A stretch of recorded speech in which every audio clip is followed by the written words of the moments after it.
Boa noite, pessoal. Sejam muito bem-vindos ao 11º painel da SMF 2024, nossa 7ª edição. Eu sou o Daniel Katialnik, vice-presidente da Liga, e hoje eu estou com o Felipe Meller, nosso diretor de eventos, para tocar essa palestra.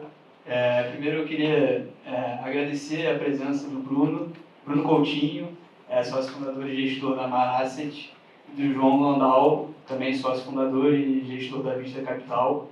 A gente vai falar hoje sobre cenário macroeconômico global, riscos e oportunidades. Vou passar aqui a bola para o Fio. Bruno, João, é um prazer estar aqui conosco. Para começar, vocês poderiam contar um pouco mais sobre a trajetória de vocês e também introduzir a Mar Asset e a Vista Capital, por favor?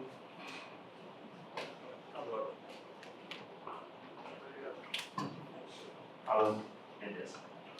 Boa noite a todos. Obrigado pelo convite mais uma vez. Eu e o João, a gente estamos batendo ponto aqui, né, na Liga. Mas a gente bate ponto com muito orgulho, assim, a gente vem com muito prazer, porque nós admiramos, eu acho que eu falo pelo João também, nós admiramos muito esse trabalho que vocês fazem. É muito importante. Quando eu estava aqui na PUC, eu estudei administração aqui na PUC, não tinha essa estrutura que vocês organizam hoje, e eu acho que teria me ajudado bastante se tivesse. Eu tinha muitas dúvidas para resolver, muitos dilemas,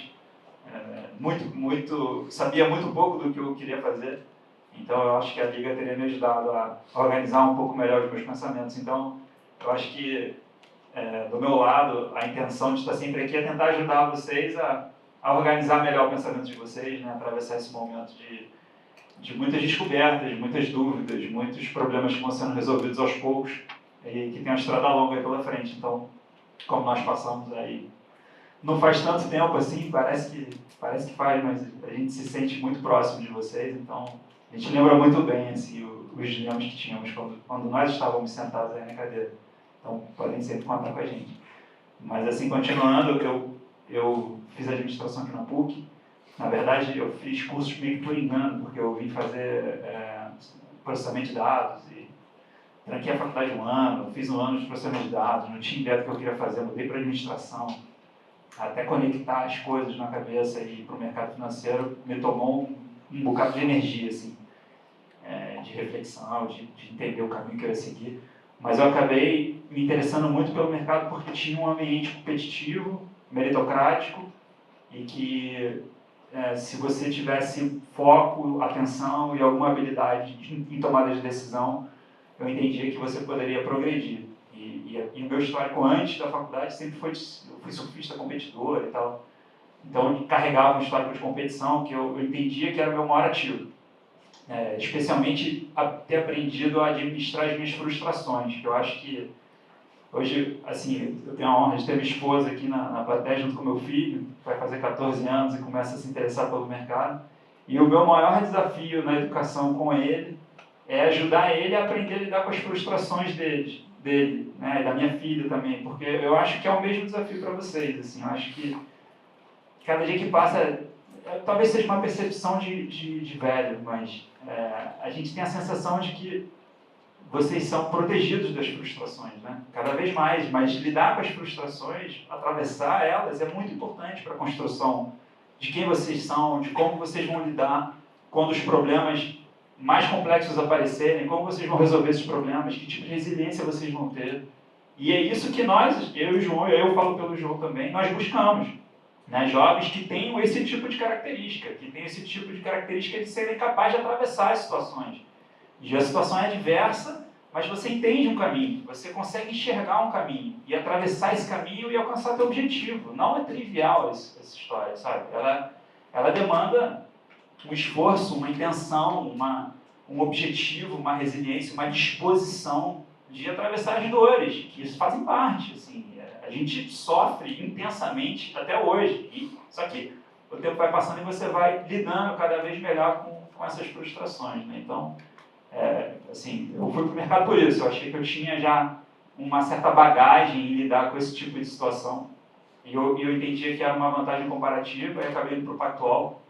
Fiquei lá 15 anos, virei sócio do banco, fiz uma carreira bacana. Mas eu fiquei 10 anos morando longe do Rio, então em algum momento eu falei, tá na hora de voltar para o Rio, né? E nós já tínhamos 2 filhos, eu e minha esposa, nós queríamos criá-los aqui no Rio. E voltamos em 2016 e 3 anos depois eu fiquei 3 anos sabático, né? Isso é uma coisa interessante. E acabei fundando com mais 2 sócios a Mar. E aí já faz 5 anos que nós estamos tocando a empresa. A ideia sempre foi ter uma solução de portfólio para o nosso próprio dinheiro. Nossa ideia nunca foi aproveitar uma oportunidade de mercado.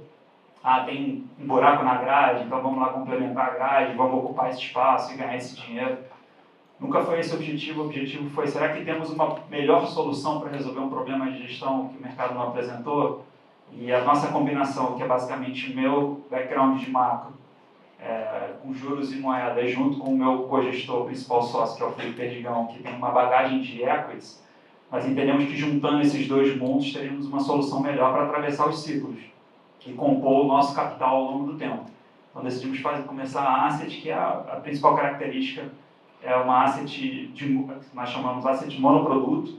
Nós temos apenas um fundo, uma estratégia, uma cota, e nós acreditamos que isso facilita o nosso trabalho, assim, porque a gente tem um chefe, né? O nosso chefe é a nossa cota, né? E onde o nosso dinheiro está investido, é onde o dinheiro dos clientes está investido, é a mesma cota que remunera nosso dinheiro na física, é a mesma cota que remunera todos os sócios da empresa, e assim a gente segue, assim, tem sido muito interessante. É isso.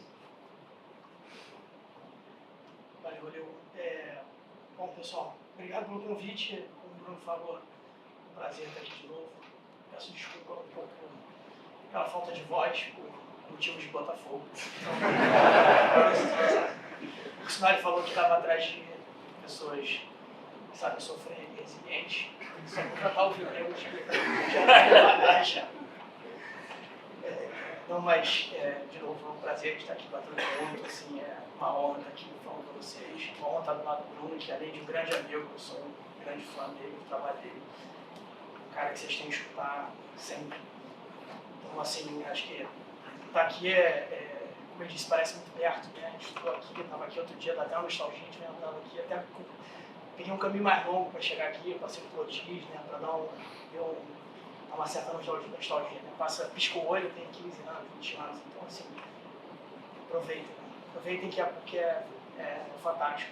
Como o Bruno disse, eu acho que o que vocês fazem aqui é genial, porque na nossa época quase não tinha internet, né? Assim, a gente não tinha acesso às coisas, né? Eu entrei na PUC, sempre quis fazer PUC, mas eu tinha mais um viés eu gostava de mercado, eu gostava da questão dos números, etc., mas eu sempre tive um viés de história, né? Então, dentro da faculdade, eu só pegava aula de curso de história, tipo de história, e eu ficava muito atento, você vai fazer história, você vai fazer economia, e ficava com aquela coisa na cabeça, pô, como é que eu consegui isso, né? O que é o mercado financeiro, né? O que é?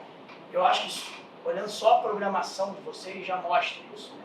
O mercado financeiro parece uma coisa só, e quando você vai ver a programação ali, você tem os caras de equity, de equity, de wealth, de macro, tem dentro do mercado tem diversos caminhos que você pode seguir, né? Então, acho que isso, a liga que vocês fazem aqui é uma oportunidade única de você entender esses caminhos, entender qual lado você... Eu, particularmente, fui parar no macro, onde eu gosto, porque é onde, assim, tem aquele negócio, né? Gosta do que você faz, né? E, assim, efetivamente, gosto muito. Acho que a grande característica interessante no macro é que você consegue olhar tudo. Então, assim, é isso que me atrai. Assim, né? Você pode... um dia você está discutindo a guerra na Ucrânia, outro dia você está discutindo a desaceleração econômica nos Estados Unidos, daqui a pouco você está discutindo a China, mais tarde vendo política no Brasil. Então, assim, você tem que ficar meio especialista em qualquer coisa. Quando o presidente dá uma facada, o especialista vai morrer, o outro tem uma bomba. Você tem que saber de que está acontecendo, né? Biologia, tem de tudo. Ali você bota um jaleco de qualquer coisa.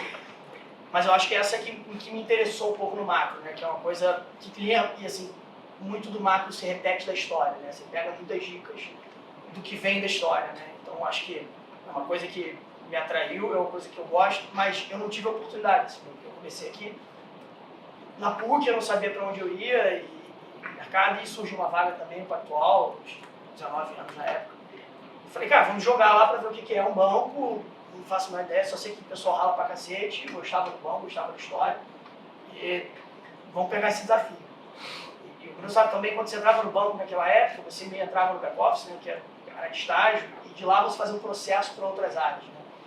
Então, o meu liga foi meio no banco, assim, né? Eu fui descobrindo qual áreas tinham processos e acabei indo até para a área de equity, né? Quem chama de sell site, quem vende, quem faz os relatórios, quem faz IPOs, etc. Que não era o que eu gosto hoje. Acabou me ajudando muito, acho que passar por essas áreas é uma coisa que é interessante, você não precisa ficar preso no lugar.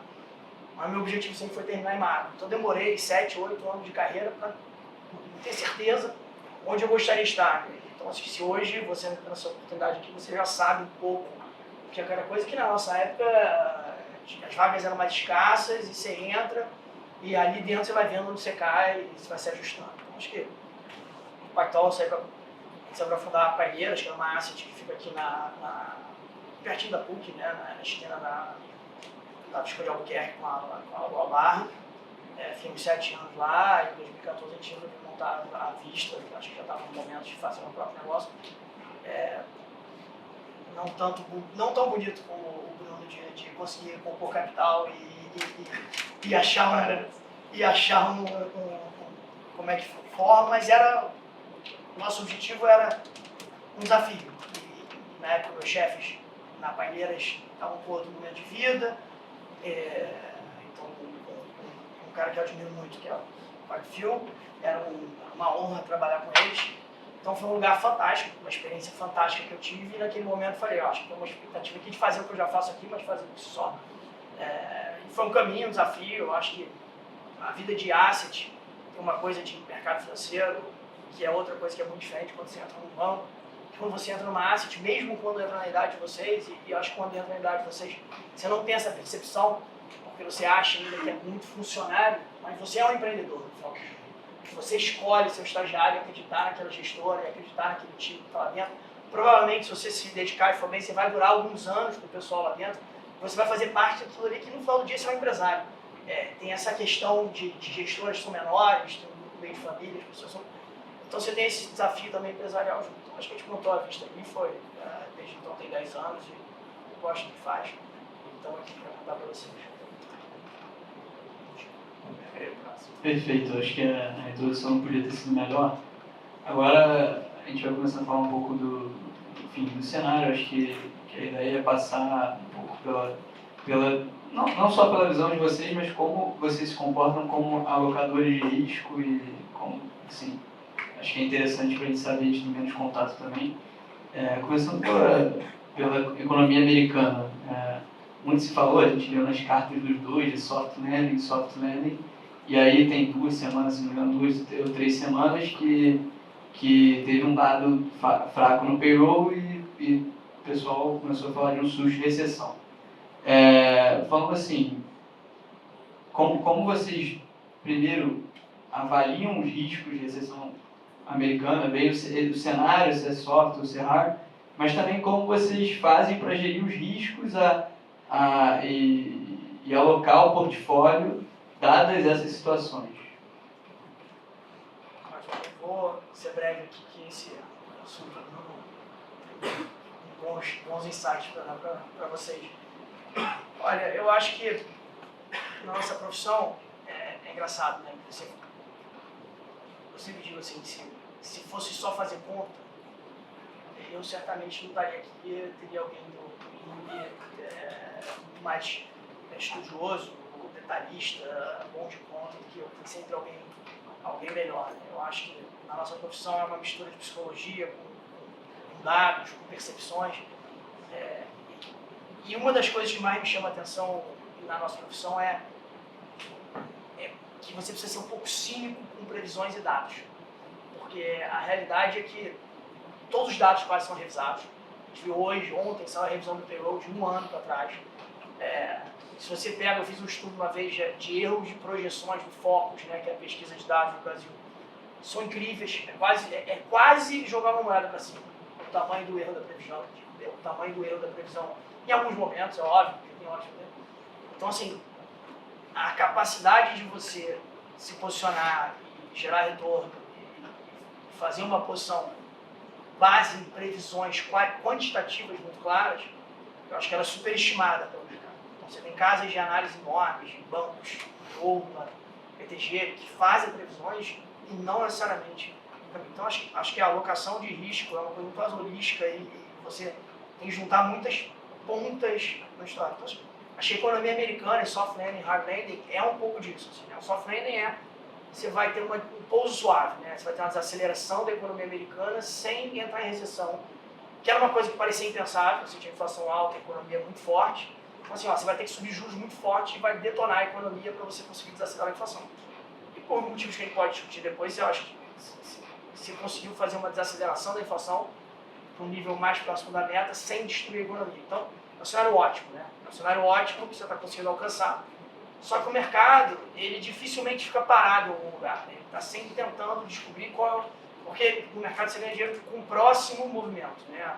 É a segunda derivada, né? Não é a primeira derivada. Então, você fica sempre procurando qual é o próximo movimento. Então, você fica pensando em dicas de, olha, você está em soft landing, é um equilíbrio meio estável. Cara, a gente vai para hard landing ou a gente vai para aceleração? E o mercado fica meio esquizofrênico, indo para os dois lados, para ver onde a gente vai estar. Então, assim, hoje tem essa questão do soft landing, que é o que está acontecendo, que os dados estão no pé realmente, e tem esse grande medo da desaceleração. Quando vem um dado como o payroll, que não é um dado horroroso, né, é um dado de desaceleração mesmo, as pessoas já olham, a segunda derivada, o último foi 200 mil, esse é 120, de repente o próximo é 60, e daqui a 4, 5 meses a gente está em zero. Então, por mais que 120 seja um dado razoavelmente saudável. Então, hoje é muito difícil fazer previsão exatamente. A minha percepção é que você tem vários componentes que indicam que a economia americana, ela, de um lado, não tem nenhum grande desequilíbrio. Em 2008, você tem um banco quebrando, tem o Covid. A economia americana, quando tem um crash, assim, uma recessão muito grande, ela tem um desequilíbrio muito grande. Então, eu não consigo pessoalmente enxergar um desequilíbrio enorme. Mas, do outro lado, eu acho a economia, assim, que a gente está num momento assim, que ela já está um pouco cansada. Cansada que assim, as pessoas gastando a poupança, o custo de vida está alto, você já usou vários fatores de produção que você tem, então o crédito não é barato, então acho que assim, o juro real está alto, a inflação caiu, então o juro real subiu no pé. Então eu não acho que é uma economia que está em momento assim, eu acho que a segunda derivada ela é de desaceleração. E junto com uma eleição, acaba que aumenta a incerteza muito grande. Né? Você não sabe exatamente qual é a política do governo, são políticas muito díspares entre os candidatos, imposto, etc. Então as empresas seguram um pouco o investimento, o consumidor segura um pouco o gasto, todo mundo muito polarizado hoje em dia, então todo mundo tem muito medo se o outro lado ganhar, do que vai acontecer, com cenários catastróficos. Então acho que a economia americana hoje está num momento de desaceleração. Como é que a gente aloca risco nisso? Eu, pessoalmente, no fundo, hoje a gente não está com muito risco em cima de desaceleração ou não. O meu viés é de uma desaceleração suave. O que eu tenho mais viés é que a inflação vai cair mais, a gente pode falar mais com as China, etc. E tal. Acho que é um cenário bom para os Estados Unidos, é um cenário que você se proteger de uma recessão, não mais se proteger de uma aceleração de inflação. Então é um cenário muito mais de normalidade, porque é muito mais trivial para o mercado se equilibrar e se ajustar. Quando o risco é de recessão, porque você consegue aplicar juros, você se protege em todos os ativos que você tem. E quando o cenário é de inflação, você precisa de uma destruição de patrimônio. O Banco Central assumindo juros muito fortes, você quer destruir patrimônio, né? O valor presente de tudo perde, para reduzir renda, reduzir crédito, então você tem uma destruição. Então, por mais que tenha uma desaceleração, se você tem inflação baixa, você consegue cortar juros, aumenta o valor presente das coisas e as coisas se organizam. Acho que é um pouco da nossa cabeça hoje, acho que não está numa posição que conta para vocês. Vamos lá. Eu acho que a minha cabeça não é tão diferente da do João. Eu vou só abordar de um jeito diferente, né? Acho que a grande história acaba sendo um pouco assim, né? Assim, com duas cabeças de gestores distintos, às vezes temos as mesmas posições, mas por motivos distintos, uma construção diferente. E acho que é interessante assim, a gente pegar essas construções e pega um pouco de um, pega um pouco do outro. Mas eu queria começar com um gancho que o João fez sobre os erros das projeções e levar a sério as projeções que a gente faz, que é uma coisa muito cruel assim, e curiosa. Vocês que estão na faculdade, vocês estão aprendendo o uso dos instrumentos, né? Quando a gente pensa na faculdade de economia, a gente até soltou uma carta essa semana, anteontem, e eu quis tratar sobre esse tema, é um tema que me faz pensar. Quando vocês estão na faculdade de economia, ou de administração, ou sei lá, outro curso que vocês estejam aqui, vocês estão aprendendo a usar os instrumentos da profissão. Vocês estão tendo esse primeiro contato com os instrumentos.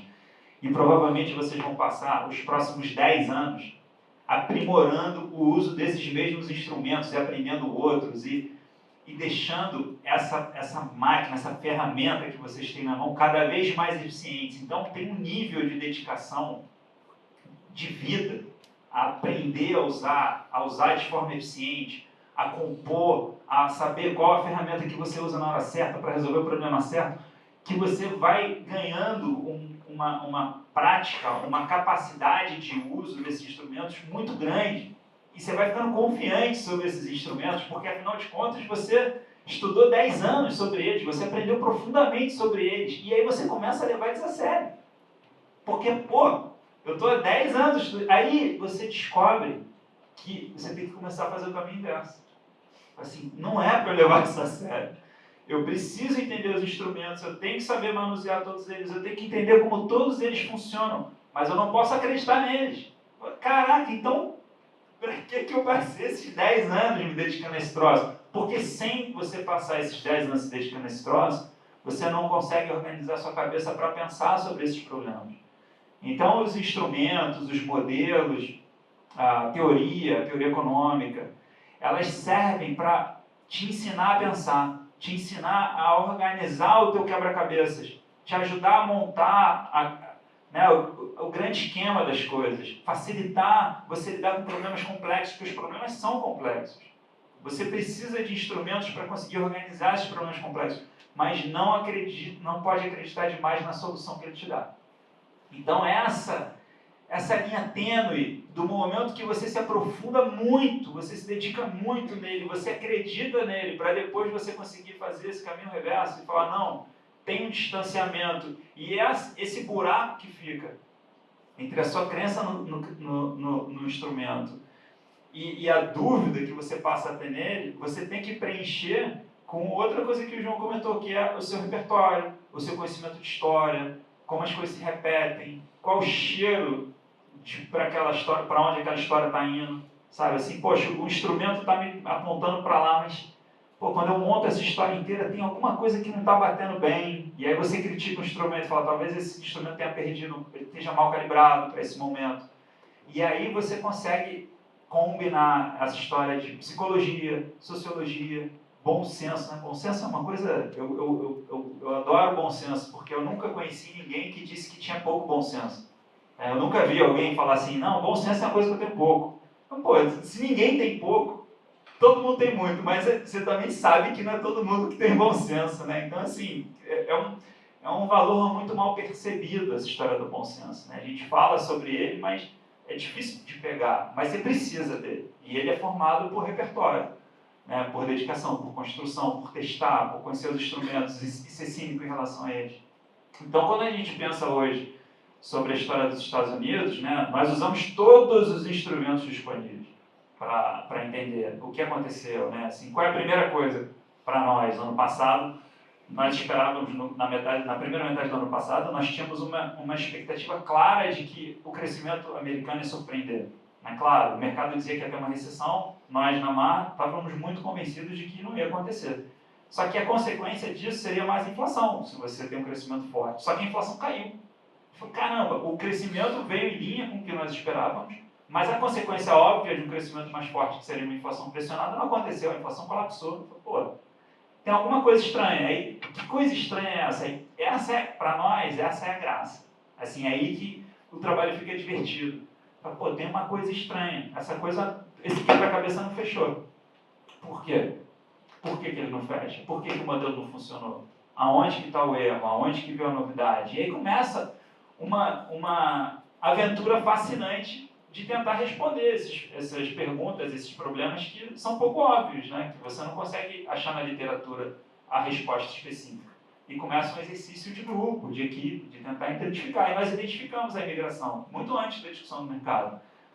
Estava acontecendo uma imigração tão forte nos Estados Unidos que, mesmo com uma atividade forte, a entrada o aumento na força de trabalho tornou possível que os salários caíssem e a pressão de demanda não gerou inflação. Pô, interessante. Isso é real, não é? Como funciona? A partir desse momento começamos a acreditar no soft landing. Talvez ele exista. Né? E aí o segundo semestre foi um semestre que começou esse debate, o mercado como um todo foi percebendo a história da imigração, ela começou a entrar no preço.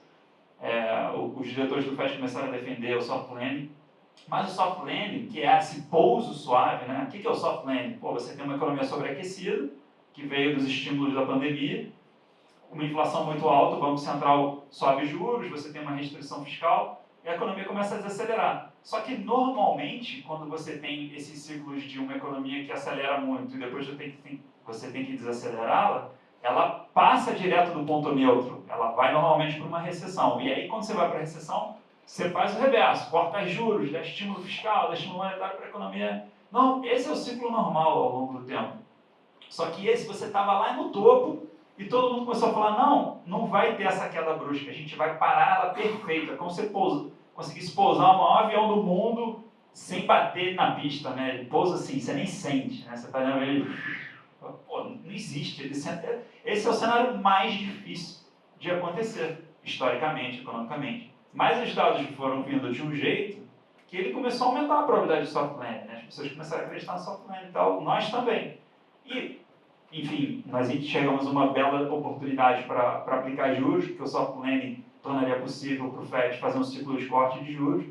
Temos uma posição, e aí é uma característica nossa, de que quando enxergamos alguma coisa assim, que achamos que vimos antes, o mercado não pescou, está dando oportunidade, a gente faz posição grande, assim, a gente realmente toma risco. E tomamos, assim, fomos para o limite de risco do fundo na posição. Aí, poxa, andou super bem. Quando chegou no primeiro tri, foi super mal, deu tudo errado, né? Veio tudo contra o que a gente esperava. E aí começa de novo, poxa, mas estava tudo encaminhado, os modelos estavam apontando na mesma direção. Por que os dados surpreenderam tanto? Veio dado de emprego muito mais forte do que a gente esperava, veio dado de inflação muito mais forte do que a gente esperava. E aí começa de novo. Porra, uma outra rodada de investigação super profunda, de muita dedicação, de muito debate. O que está acontecendo? Será que a economia está aquela descida suave, ela está virando uma volta da decolagem? Como é que o avião fala quando ele não pousa? Ele faz a economia está remetendo. Se ela estiver remetendo, a gente está ferrado com as posições que a gente tem. Ferrado, assim. A posição que a gente tinha para, se a economia remetesse, é muito, muito difícil. Então, o debate foi, está remetendo ou foi um sinal trocado? Né? Que às vezes vem, a economia não é perfeita, às vezes o sinal vem trocado. Então, a gente passou um mês, assim, o dia inteiro, pensando sobre isso, discutindo, estudando, montando dado, base, mexe para lá, vira de cabeça para baixo, até que ganhamos confiança de que era ruído. Pô, é ruído. Então, a posição que a gente tinha reduzido, porque estávamos na dúvida se era ruído ou estava remetendo, é ruído. Vamos com tudo para cima de novo. Então, vamos com tudo para cima. E aí, a lógica fica mais ou menos simples para a gente, porque são basicamente 3 cenários para uma economia que está em desaceleração. Ou tem essa percepção, ou ela não vai acelerar e vai arremeter, ou ela vai pousar suave, ou ela vai pousar grave.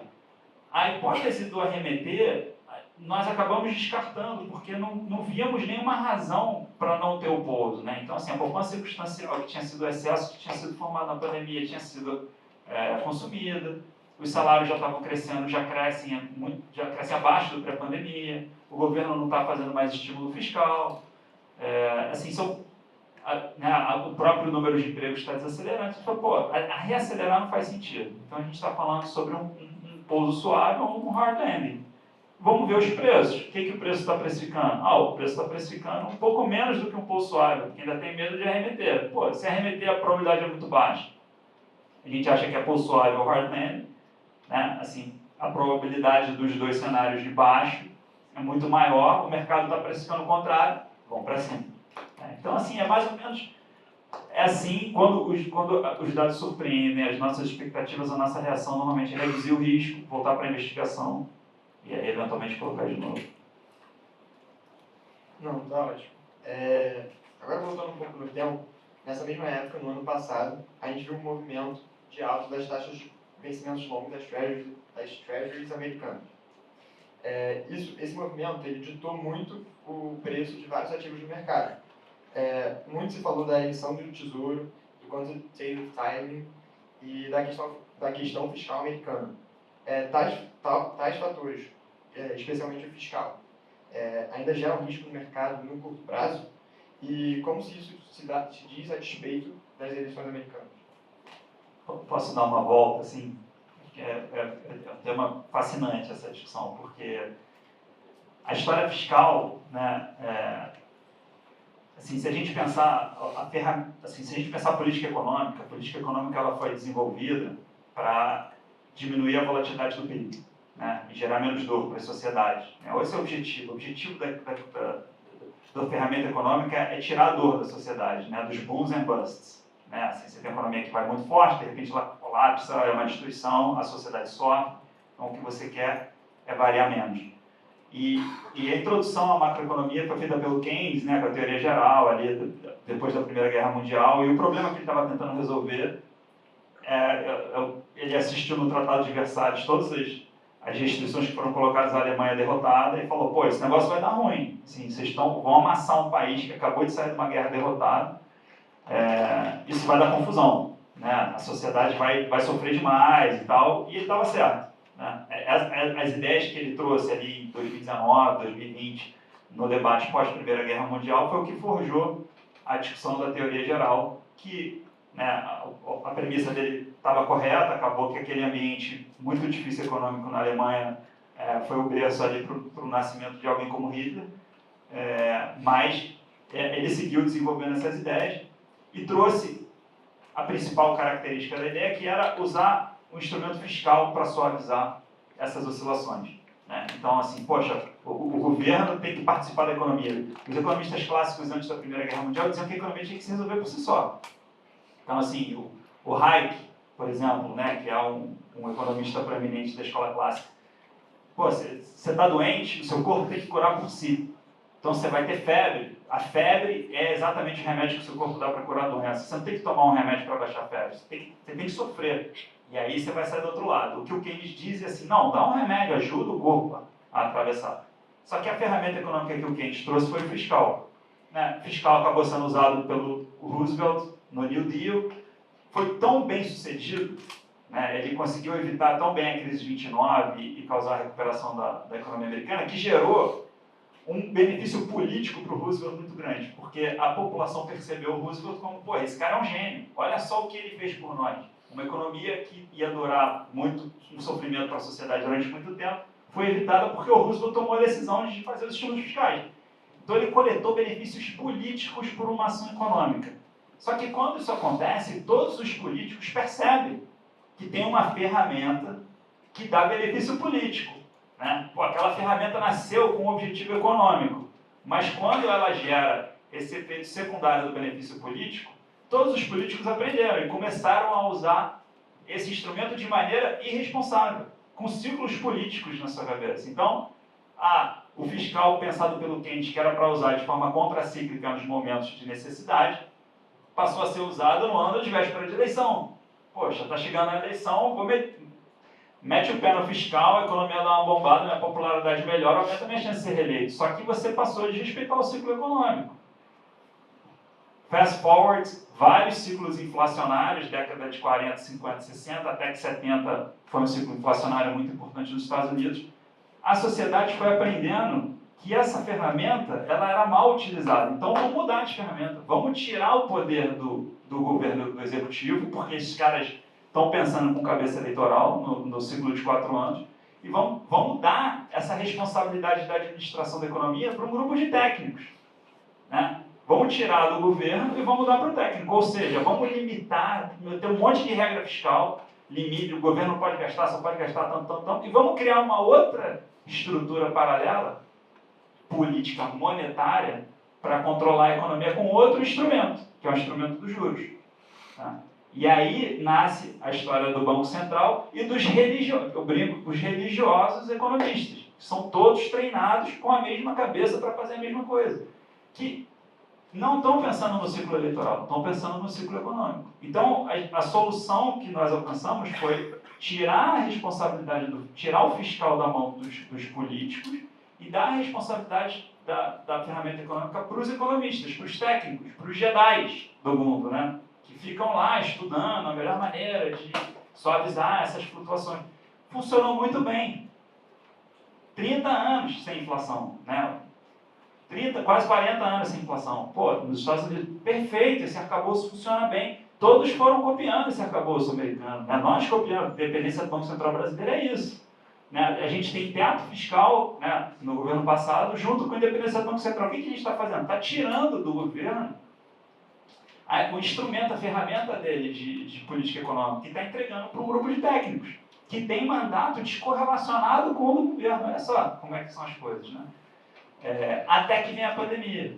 Quando vem a pandemia, os próprios técnicos, os Jedi do mundo, os economistas, falam assim, cara, a política monetária não resolve isso, esse negócio é grave demais. Pô, estão trancando todo mundo lá aqui no mundo, assim, essa economia vai colapsar. Vamos chamar aquele fiscal de volta, a gente precisa da ajuda do fiscal. E aí, o que os políticos fizeram? Ah, gente, tá liberado? Tá liberado. Bum, vamos embora de fiscal. Então, todo mundo, pau na máquina no fiscal, muito gasto. O que aconteceu com a popularidade da maioria dos presidentes? Subiu. O problema, depois que você deu o fiscal, esse instrumento de volta para os políticos, é tirar. Né? E agora? Como é que faz para tirar? Pô, ninguém quer dar de volta, né? Pô, não quero soltar o fiscal. Então, em países mais organizados, como os Estados Unidos, a gente viu o governo devolvendo o fiscal. Tem um risco nessas eleições, né, da discussão fiscal, mas o normal para o país organizado, a sociedade fala, olha, amigão, o fiscal só estava liberado ali naquela situação que era extraordinária, agora sai fora, o fiscal volta ao normal, devolve o protagonismo da política econômica para os bancos centrais, para os Jedi, né? Pô, o político volta aí a fazer as coisas que você sempre fazia. Só que em países emergentes como o nosso, fica mais difícil, porque essa percepção não é tão clara. Então, o Lula foi eleito, no meio dessa transição, na hora que tinha que acontecer essa transição do fiscal para o monetário de volta, ele foi eleito e falou, pô, calma aí, agora na minha vez vocês querem tirar o meu brinquedo? Não. E ele veio com força total para o brinquedo. Então, a diferença hoje dos ciclos do brasileiro para os Estados Unidos, na minha percepção, simplificando, é esse. Né? Assim, nos Estados Unidos a gente está voltando à normalidade, o brinquedo do fiscal foi tirado da mão do governo e voltou para o monetário, e no Brasil, não. No Brasil o brinquedo está na mão do governo e o governo veio com um brinquedo poderoso, assim, ele veio com força total. Então, deixou o arcabouço bagunçado no Brasil. Né? A gente não conseguiu voltar para o estado que a gente estava antes, que era aquela história do governo mais controlado e a política monetária. Mas os Estados Unidos, eu acho que estão voltando ao normal. Né? Então, assim, eu acho que o fiscal vira um risco menor nos Estados Unidos do que é para os outros países. Foi mal, contei uma história longa aqui. Vou pensar aqui como é que eu vou continuar. A história já foi completa. Não, mas eu acho que o Bruno fez um resumo interessante, assim, né? Que você percebe como os políticos atrapalham no final do dia. Né? Essa questão fiscal, no final do dia, ela é sempre uma questão política. Porque todas as linhas do fiscal são políticas, né? Quase. É sempre uma decisão da sociedade e não é uma decisão em conjunto da sociedade, é uma decisão individual. Né? Então, eu acho que é bem complexo. Assim. Eu sou um cara que me preocupo menos com a dívida americana, eu acho. Assim. Acho que as pessoas têm uma preocupação excessiva com a dívida americana que não acho que vai se realizar. Tem uma certa forma de um circuito fechado de dinheiro, que esse dinheiro tem que terminar em algum lugar. Então, eu acho que não... Agora, as consequências de um fiscal, elas são muito claras. Por mais que você não tenha uma crise de dívida, como o Bruno disse, você tem a crise de inflação. Se você trocar o pé no momento do ciclo para fazer esse estímulo, você tem consequências de excesso de demanda.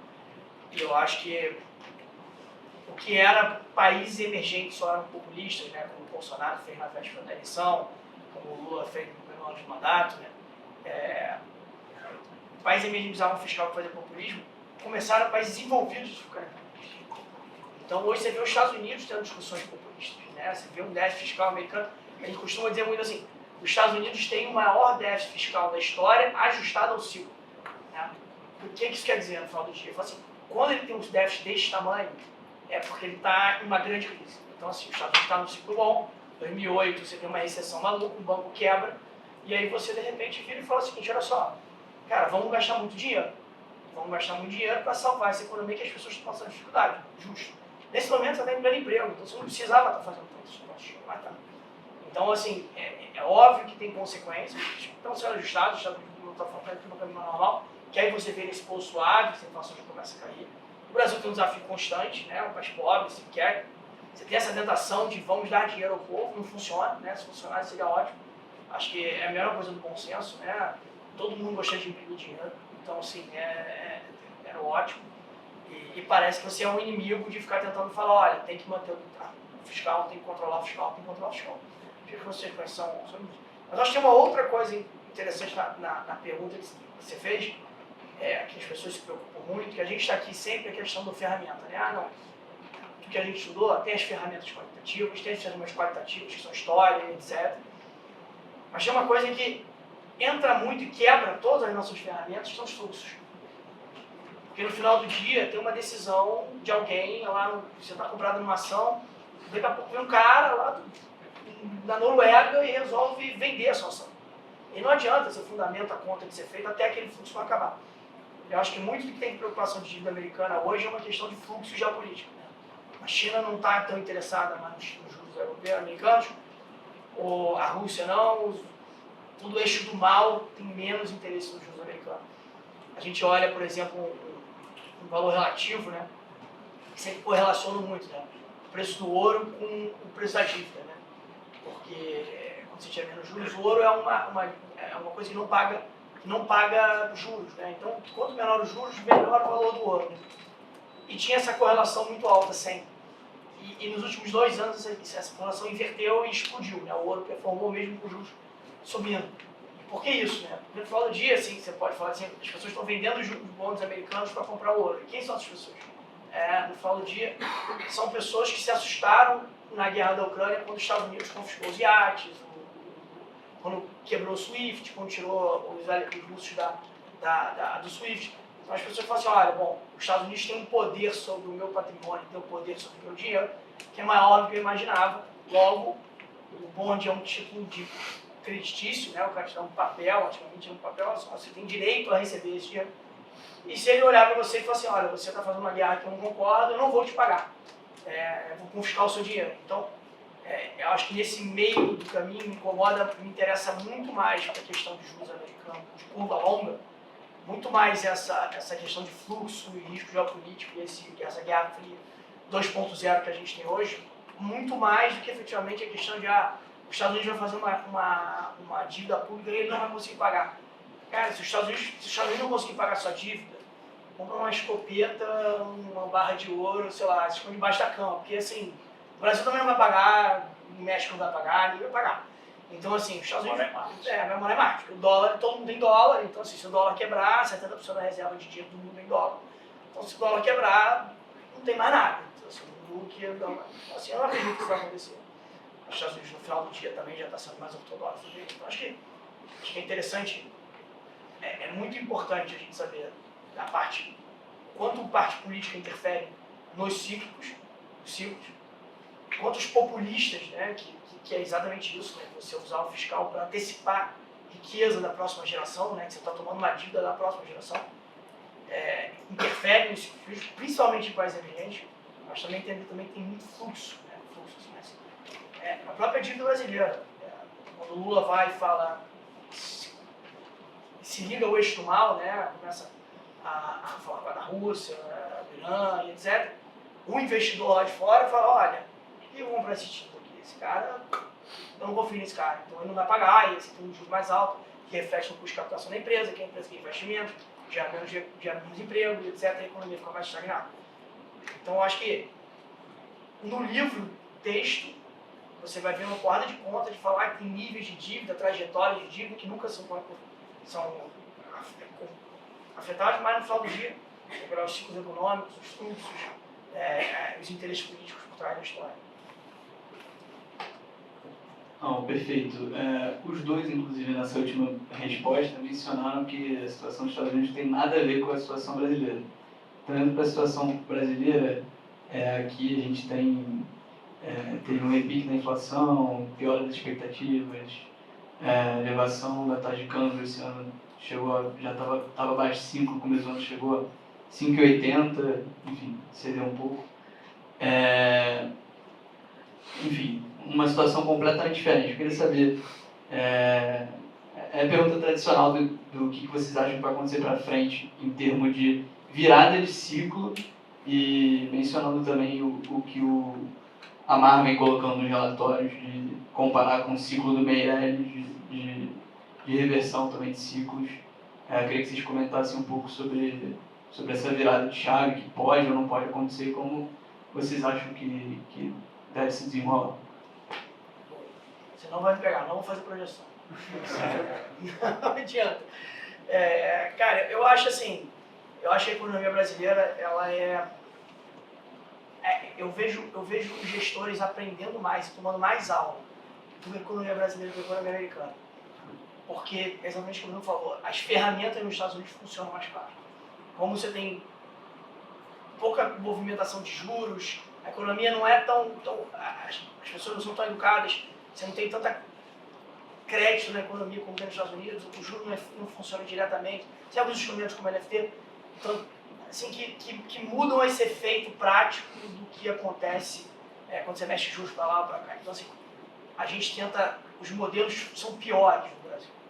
Então, assim, as projeções no Brasil são mais difíceis, porque é uma economia com fatores mais exógenos que a americana, com sociedade de consumo, crédito, etc. Então, acho que assim, é sempre uma aula para o gestor. Eu tenho uma teoria, cara, não sei se eu chama de ser framework no Brasil, eu tenho uma teoria, a minha teoria do framework no Brasil é que o político ele é secundário ao ciclo macroeconômico, que é basicamente advindo de commodities, seja quantidade de commodities, seja preço. Então, eu acho que muito do que está acontecendo no Brasil esse ano é ruído. Não que o governo não seja ruim, que a gente não esteja fazendo besteira, que a gente está constantemente fazendo besteira no Brasil. Tirando o Fernando Henrique, acho que o Temer, acho que ele constantemente faz besteiras econômicas. Mas eu acho que a gente está num ciclo econômico muito interessante, porque a gente está aumentando a quantidade de commodities. Esse é um número, por exemplo, a gente aumentou a nossa safra em 20 milhões de toneladas. 20 milhões de toneladas, a China, que é o quarto produtor mundial de soja, ele produz 18 milhões de toneladas. Então a gente botou uma China no mercado a mais, em um ano. É um número completamente impressionante. A produção de petróleo vai crescer relevante, tem outras produções de lítio, etc. Então o Brasil é uma máquina de commodities, né? Então acho que não há, talvez a Dilma, mas não há político quase que consiga interromper a força desse ciclo que o Brasil está passando. Então eu costumo dizer que a gente consegue ter um presidente que consegue colocar um range de que ele consegue fazer. Talvez se você tivesse um cara ortodoxo controlando o gasto, fazendo uma reforma da Previdência que a gente precisa, e conseguiu cortar juros, o Brasil estaria crescendo 6%. Não é que o Lula vai conseguir fazer a gente não ganhar a recessão, mas dentro do range ele joga a gente na banda de baixo. Então assim, com essa força que tem. Então quando eu olho o Brasil, assim, eu vejo todos os movimentos que você falou, assim, eu acho que é muito mais ruído, porque as pessoas tiveram que pagar imposto esse ano de exclusivos, muito resgate de fundo, tem uma coisa de reflexibilidade. Tem um do sócio que eu adoro, que é o Alchemy of Finance, que ele fala bastante disso. As pessoas começaram a pagar imposto em cima do fundo exclusivo, começou a cair, começou a perder dinheiro, começa a ficar pessimista, começa a resgatar, começa a vender tudo está errado, daqui a pouco começa a subir o mercado, aí já fica melhor, sobe 10%. Então eu acho que a gente não vai ter esse momento de quebra no Brasil. Eu acho que o Brasil é sempre isso. É um pouco de droga, um pouco de salada aqui, assim. O Brasil é sempre assim, a gente tenta resolver um pouquinho aqui, o Haddad segura um pouquinho ali, daqui a pouco os outros ministérios vão gastar um pouco mais, a gente vai sempre no limite, tentando sobreviver, e aí quando o ciclo vira, a gente está no muro, e aí tem que organizar de forma mais estrutural. Então eu acho que a gente vai ter esse grande momento de, olha, vamos virar um grande ciclo e a coisa vai acontecer. Eu acho sim, acho que o Bruno vai falar, por isso a gente escreve muito bem sobre isso, assim, a gente está tendo um excesso de demanda no Brasil, muito por causa fiscal, muito por causa de troca de ciclo político. Se você pega a soma do estímulo que o Bolsonaro deu no último ano, que o Lula deu no primeiro ano, eram completamente necessários para aquele momento, mas são coisas políticas. Você poderia ter controlado o gasto. Isso faz efeitos grandes contra o emprego que a gente está, que gera inflação, que gera um mercado de trabalho superaquecido, que a gente podia estar rodando com uma taxa de juros mais baixa, mas não está, porque a gente teve 2 populistas em sequência. E a gente tomou a decisão que tem. Então, assim, obviamente você tem problemas de ciclo político, obviamente ninguém pensa nas próximas gerações de verdade, obviamente ninguém quer tomar decisões difíceis que você precisa tomar, reformas são difíceis, né? Qualquer reforma é difícil. Mas eu acho que o Brasil, do outro lado, tem um momento macroeconômico muito interessante em commodities. E até no próprio momento político, você pega os governadores, são bem interessantes, fazendo muita privatização, muita reforma, até bons prefeitos que a gente tem. Então, eu acho que a gente não... No Brasil, a gente não vai ter essa grande virada. Eu acho que a gente vai continuar nesse caminho até 2026, tomara que a gente eleja um presidente mais ortodoxo, a gente consiga fazer umas reformas mais interessantes para conseguir destrinchar um potencial que não seja simplesmente exótico. Os commodities estão bem, a China está bem, o Brasil está bem. E aí está mal, as coisas pioram. E aí você sobra um espaço fiscal porque a arrecadação subiu, você resolve gastar esse espaço. Né? Você pega, por exemplo, em 2022 a gente teve um número absolutamente impressionante, de 12% de aumento de arrecadação real no Brasil. Isso é um número absolutamente impressionante de aumento de arrecadação. E gastou tudo. Você poderia ter aproveitado e falado assim, olha, em vez de gastar isso aqui, eu vou manter o teto de gasto, e a gente vai melhorar a nossa primária, a gente vai conseguir juros mais baixos, a gente vai pagar a nossa dívida. E você tem uma eleição, você resolve gastar tudo. E você deu um auxílio de R$600, que começou com 400, e você falou assim, não, então eu vou dar.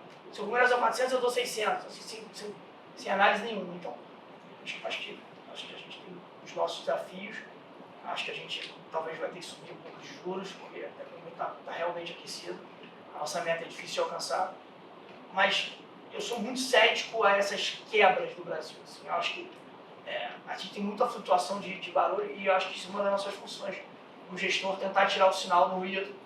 Eu acho que não tem muita coisa acontecendo no Brasil, a não ser um excesso de demanda, vários motivos, mas a gente não está na beira do precipício. Assim, nem a gente está pronto para decolar. Então, assim, nenhum dos dois lados, de Brasil de sempre, meia boca, nota 6 e vamos embora. Vou fazer para o outro caminho. Assim, primeiro ponto, não posso concordar mais com o João de que não tem beira do precipício para o Brasil. Acho que, de novo, vou fazer referência aqui, minha esposa e meu filho, porque nós moramos na Argentina 2 anos. Tivemos essa experiência muito curiosa, sociológica e interessante. A Argentina é um país incrível, assim, Buenos Aires é uma cidade incrível, eu recomendo a todos, é muito legal, morar lá é muito legal. Tem uma história boa que os argentinos dizem que os argentinos odeiam amar os brasileiros e os brasileiros amam odiar os argentinos. Mas o argentino tem uma relação muito mais fraternal com o brasileiro do que o brasileiro com o argentino, é curioso isso. Mas eu estou contando essa história porque na Argentina, a Argentina pula do precipício, né? Já fez isso várias vezes. Então, para mim, o grande aprendizado de ter vivido lá foi entender um pouco mais a sociedade, a dinâmica social, a maneira como a sociedade pensa. E eu sempre conto essa história de que o rapaz jovem da Faculdade de Economia, a melhor Faculdade de Economia de Buenos Aires, que eu contratei para trabalhar comigo, ele tinha uma cabeça radicalmente de esquerda. Então era muito curioso para mim estar trazendo um menino que acabou de se formar na faculdade, que quer trabalhar no mercado financeiro, de uma faculdade de economia, em tese, a faculdade liberal de Buenos Aires, ortodoxa, sei lá qual é o termo mais correto. Mas o cara tinha uma cabeça muito, muito para a esquerda, de intervencionismo e tal. E isso me chamou muita atenção, porque se esse menino que foi educado nessa faculdade de economia tem essa cabeça, imagina o resto da população. Então, tem uma coisa muito forte, pelo menos tinha, eu acho, até a última eleição, sobre a maneira da sociedade se comportar, a maneira da sociedade perceber o seu governante. Eu acho que o teste da Dilma no Brasil foi o teste que me tirou a dúvida. Eu não sabia direito como essa sociedade, como a sociedade brasileira se comportaria frente a um presidente que toma decisões claramente ruins, mas que é popular. Sabe, assim, esse é o dilema de uma sociedade. Uma sociedade eventualmente cai nessa armadilha, fica presa nessa história de um governo popular que toma decisões terríveis, ruins para a economia, faz mal para as pessoas, gera sofrimento, mas ele é popular, o governo. Então, essa sociedade consegue enxergar o problema que está acontecendo ou fica presa na imagem popular, no storytelling.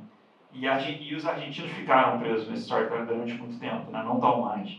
Eu acho que no Brasil não existe isso. Então, o governo que se comporta muito mal, e a Dilma eu acho que é um exemplo muito canônico, ela foi demitida pela sociedade. Então, acho que isso é uma proteção muito grande para nós como poupadores ou investidores de longo prazo que investimos no Brasil. Beleza, definimos essa... Então, toda vez, assim, até uma regra de bolsa, toda vez que começa a discussão de que o Brasil vai virar Argentina, liga o sinal de que é hora de comprar Brasil, porque, assim, você é o sinal de virada, assim, porque o Brasil não vira, quando começar todo ano, o Brasil vai virar Argentina, compra, porque não vai virar Argentina, a sociedade é diferente, sabe, a estrutura social é outra. Agora, dentro desse espaço, que não é virar Argentina, tem grandes ciclos né, econômicos de boom e de bust, né, de inflação, de má alocação, de má gestão. E nós entendemos que nós estamos vivendo um momento desse. Né? Assim, nós entendemos que os estímulos fiscais da pandemia, eles tinham a sua razão de ser. Né? Tem uma discussão muito grande nos mercados e na academia se os estímulos fiscais foram excessivos na pandemia, né? Se foi dado dinheiro demais. Eu, particularmente, acho que não foi errado o que foi feito, acho que foi correto, porque o dano era muito drástico. Né? Imagina trancar o mundo inteiro ao mesmo tempo em casa. Assim, a gente não viu multinacional quebrando, a gente não viu grande cadeia. Por quê? Porque o dinheiro foi dado, o dinheiro foi distribuído pelos governos. Então, ele alcançou o objetivo, ele protegeu a gente do colapso. Foi mais do que devia, um pouco, não sei, assim, ninguém sabia quanto tempo a vacina ia demorar, então, um julgamento não justo. Né? Mas nós continuamos dando esse estímulo mesmo depois da pandemia. Né? Os gastos, como o João colocou, do último ano do Bolsonaro, mas especialmente dos primeiros 2 anos do Lula, eles são muito intensos. Assim, 8% de crescimento de gasto do governo nos 2 anos. Né? Assim, o governo contou uma história de que estava fazendo um arcabouço fiscal que ia crescer 2% ao ano, seus gastos 2,5% ao ano, e cresceu 8% cada ano. Assim. Então, no momento que o Banco Central estava com juros muito altos, querendo promover uma desaceleração. Quando a gente tem essa quebra, e eu acho que o Brasil ele é simbólico para a gente entender isso. Assim, a gente tinha um ciclo econômico que tinha vindo uma aceleração do consumo muito grande por conta dos estímulos fiscais da pandemia. Aí o Banco Central foi lá, subiu os juros, levou os juros lá para 3, saiu de 2, foi para 3,75. Por que ele fez isso? Para frear a economia, né? Lembra? O GEDAI, que tem que... Né? Pô, o cara está lá pensando na economia de longo prazo, preciso acelerar, essa economia está forte demais, vai virar inflação. Subiu os juros para 3,75. Ele estava lá nos juros de 3,75, chegou ao novo governo e subiu muito os gastos fiscais. No momento que ele queria restringir a economia para equilibrar, para causar esse equilíbrio. Então a economia não desacelerou. Né? E aí entra uma outra discussão que você tem o ciclo político desconectado do ciclo econômico. Por que o Lula, quando entrou, e aí é a nossa reflexão, né? Por que o Lula, quando entrou, fez o que ele fez? Porque é normal, quando o governo entra, ele, no primeiro ano, ajustar as contas, ele trava as contas, gasta menos, deixa a economia desacelerar, arruma a casa, e aí nos 2 últimos anos do mandato, que é a reta final, ele mete o pau na máquina e reacelera a economia para terminar o mandato dele no pico da atividade, com a popularidade alta, e aí ele garante a reeleição. É assim que funciona, né? Não sei se vocês já viram essa história, mas é o básico do ciclo político-econômico. Só que o Lula entrou com o pé na porta, gastando muito. E a gente fala, poxa, por que ele tomou essa decisão? Por que ele não deu aquela retraída para acelerar no final? E a minha abordagem sobre isso, ela é porque ele foi eleito numa eleição empatada. Ele foi eleito com baixa popularidade e com uma presença do PT no parlamento muito baixa. Então ele não tinha os instrumentos de governabilidade. Então assim, eu brinco que eu tive a conversa imaginária com o Lula, o Arminio teve a conversa imaginária dele com o Lula, né? Escreveu no jornal, eu brinco que eu tive a minha, né? E a minha eu falava para o Lula, não, você tem que travar a economia nos 2 primeiros anos, depois se acelera. E ele virava para mim e falava assim, pô Bruno, você até que é esperto, mas você não entendeu nada de política. Você viu o resultado da eleição? Foi empate, cara. Você viu minha presença no parlamento? Nenhuma. Assim, o PT nunca teve uma presença tão pequena. Se eu desacelerar a economia agora... Você viu o 8 de janeiro lá? Os caras entrando em Brasília, quebrando tudo. Se eu desacelerar a economia nesse momento, depois de uma eleição que eu quase perdi e que eu prometi para todo mundo que a vida ia melhorar, eu não terminei o mandato. Vão me invadir. Você sabia essa direita aí raivosa que agora tem no Brasil? Não tinha esse troço aí, um monte de pitbull atrás de mim. Mas não dá politicamente. Eu tenho que meter o pau na máquina. Aí eu falava para ele, pô, mas se você fizer isso, vai gerar inflação. Aí ele me responde assim, mas você tem certeza que vai gerar inflação? Você tem certeza? Não tenho certeza. Certeza não tenho, mas tudo indica. Mas você tem certeza? Não tenho certeza. Ele fala, mas eu tenho certeza que se eu desacelerar essa economia, eu perco o mandato. Então assim, eu prefiro a minha certeza do que a sua dúvida. Sabe? E ele foi pau na... Eu acho que essa é a lógica política do ciclo dele. Assim, eu preciso gastar politicamente, eu necessito dessa popularidade. Eu preciso de que a aceleração da economia melhore a minha popularidade E com essa melhora de popularidade, eu consigo ir lá no parlamento e falar assim, ei, aprova isso aí, porque o parlamento não quer, o parlamentar não quer ir contra um presidente popular. Porque ele perde voto na base dele. Né? Lula sabe disso. Ele fala, com popularidade eu vou lá sempre para negociar com os caras. Mas sem popularidade ferrou. Não vou provar nada que eu quiser. Então ele foi pro tudo ou nada. Ele foi pro all-in, ele foi para cima. Ele falou, cara, vamos para cima. E a inflação não veio. Incrivelmente. Né? A gente eu sentado lá, falei, cara, essa inflação vai não ver. E por nada de inflação. Fala, pô, isso Lula, né, é um cara de sorte, né? Mas qual é a nossa explicação? Aí fala, pô, vamos entender por que isso aconteceu. Qual é a nossa explicação? Teve uma desinflação global muito grande. Né? A normalização das cadeias de suprimento no mundo, a China voltando a funcionar, os portos voltando a funcionar. Então, os bens globais caíram de preço e os produtos importados para o Brasil, naturalmente, também caíram de preço e trouxeram a inflação para baixo. Mas esse estímulo fiscal que o Lula fez gerou o efeito que ele esperava. O PIB surpreendeu para cima. Aí, de novo, pô, toda hora os economistas estavam falando que ia ter recessão no Brasil. Esse ano é ano de recessão, não sei se vocês acompanham. Vai ter recessão. E a gente dizia, não vai ter recessão. Olha o tamanho do estímulo fiscal. Cara, como é que vai ter recessão com esse estímulo fiscal? Não, o juros subiu. E no meu modelo, lá, diz que quando o juros sobe, dá recessão. Pô, mas você esqueceu do outro instrumento aqui, ó. O vizinho. Está botando dinheiro na economia. Surpreendeu 3 anos seguidos. Né? Estamos no 3º ano de surpresa do crescimento. Não para a gente. Mas não veio a inflação. Não veio a inflação porque os bens importados caíram muito de preço. E aí eles conseguiram equilibrar os preços no Brasil e se transmitiram, inclusive, para serviços que não é importado. Né? Porque o GPM é um índice que é calculado pelos produtos importados, mas ele reajusta aluguel, ele reajusta condomínio. Então, controlou tudo.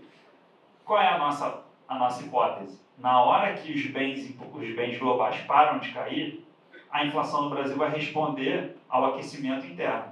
Né? E qual é a nossa medida de sobreaquecimento? É a taxa de desemprego.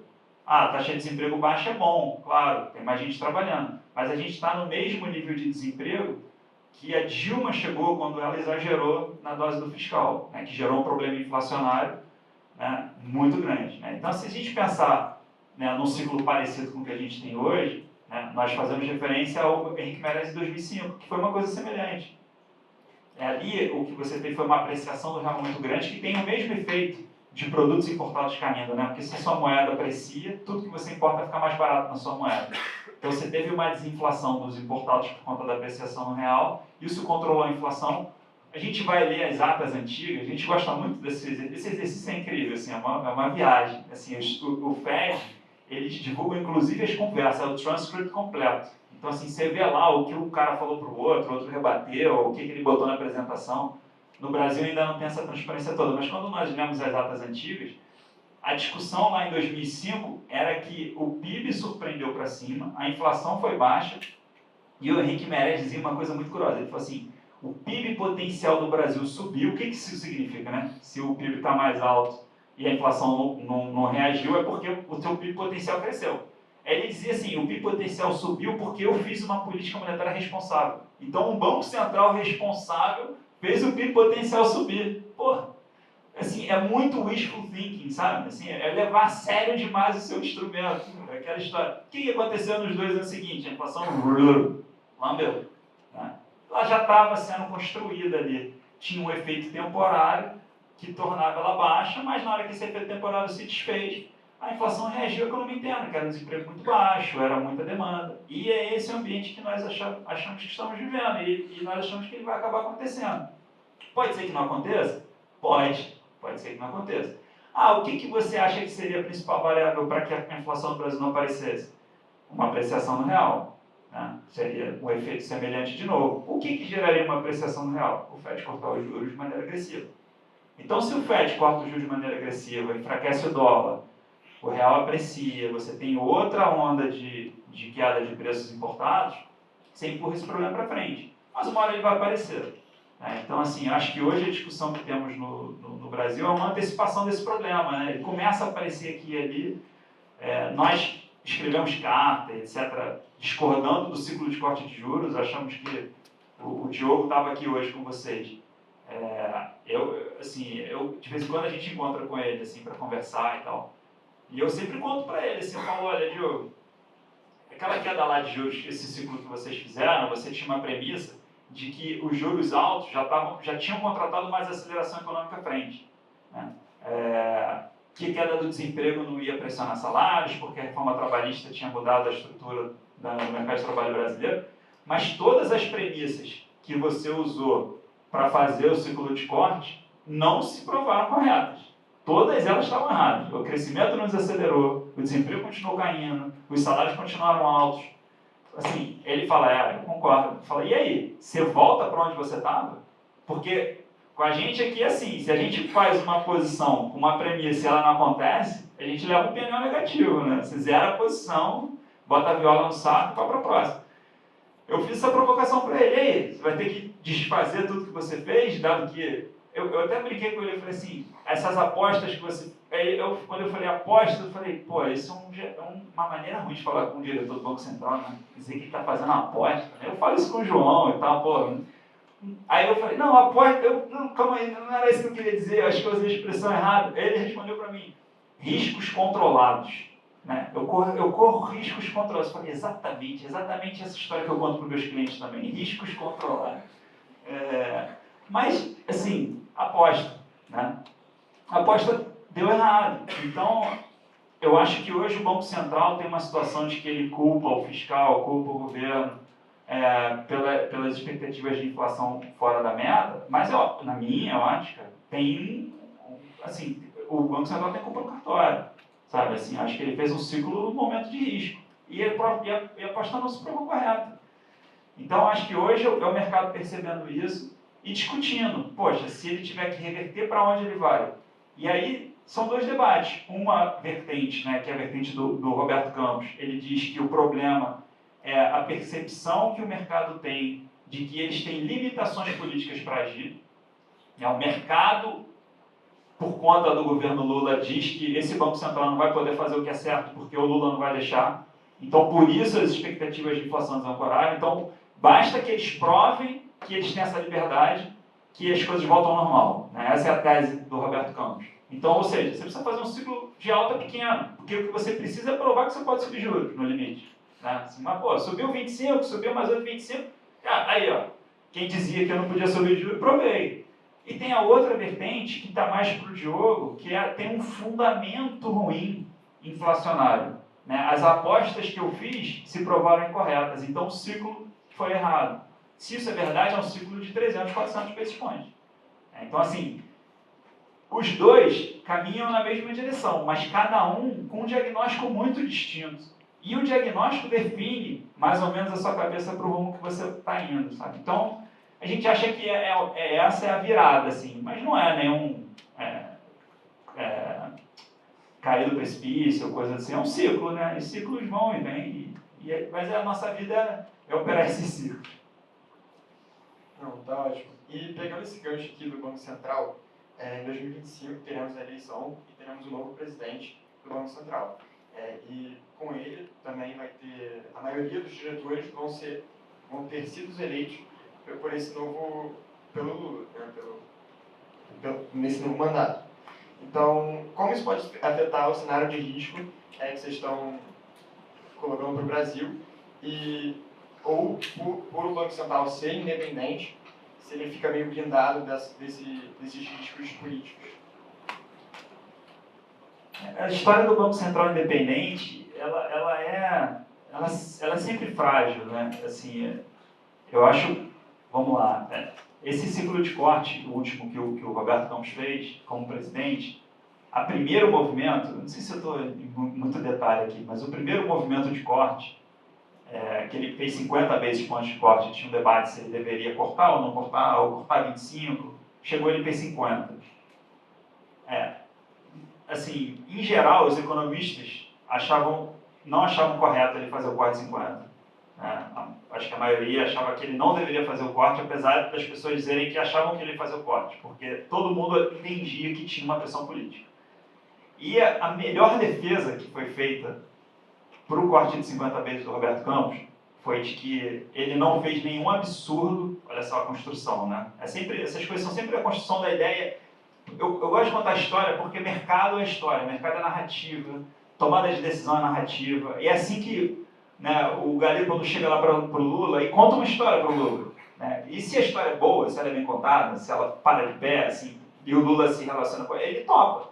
Né? Então é assim que a vida funciona. Né? Então, a história que foi contada naquele momento foi que o Roberto Campos foi genial, porque ele não fez nenhum absurdo na ótica técnica da economia, mas ele aplacou a pressão do Lula sobre o Banco Central. Não sei se vocês lembram, mas o Lula estava xingando o Roberto Campos todo dia. Toda vez que ele pegava o microfone, xingava o Roberto Campos. E de novo, assim, a gente voltar para aquela conversa que eu estava falando para vocês, é uma coisa curiosa, porque